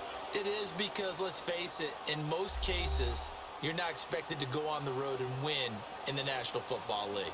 It just doesn't usually compute. So to get out there, get that done, and then head back to your city with one in the victory column, oh, that's a fantastic feeling. So for the Broncos, it's an important win for their playoff hopes as they move to 8-4. And they'll get another road test next week as they have to go to Santa Clara to take on the 49ers. Meanwhile, for the Bengals, this loss cost them in the playoff chase as they fall back to 7-5 on the year. And they will try to turn it around next week as they head down to Carson for a matchup with the LA Chargers. So that'll do it for us. For my partner, Charles Davis, and all the hard-working men and women on our crew, I'm Brandon Gaudin. You've been watching the NFL right here on EA Sports.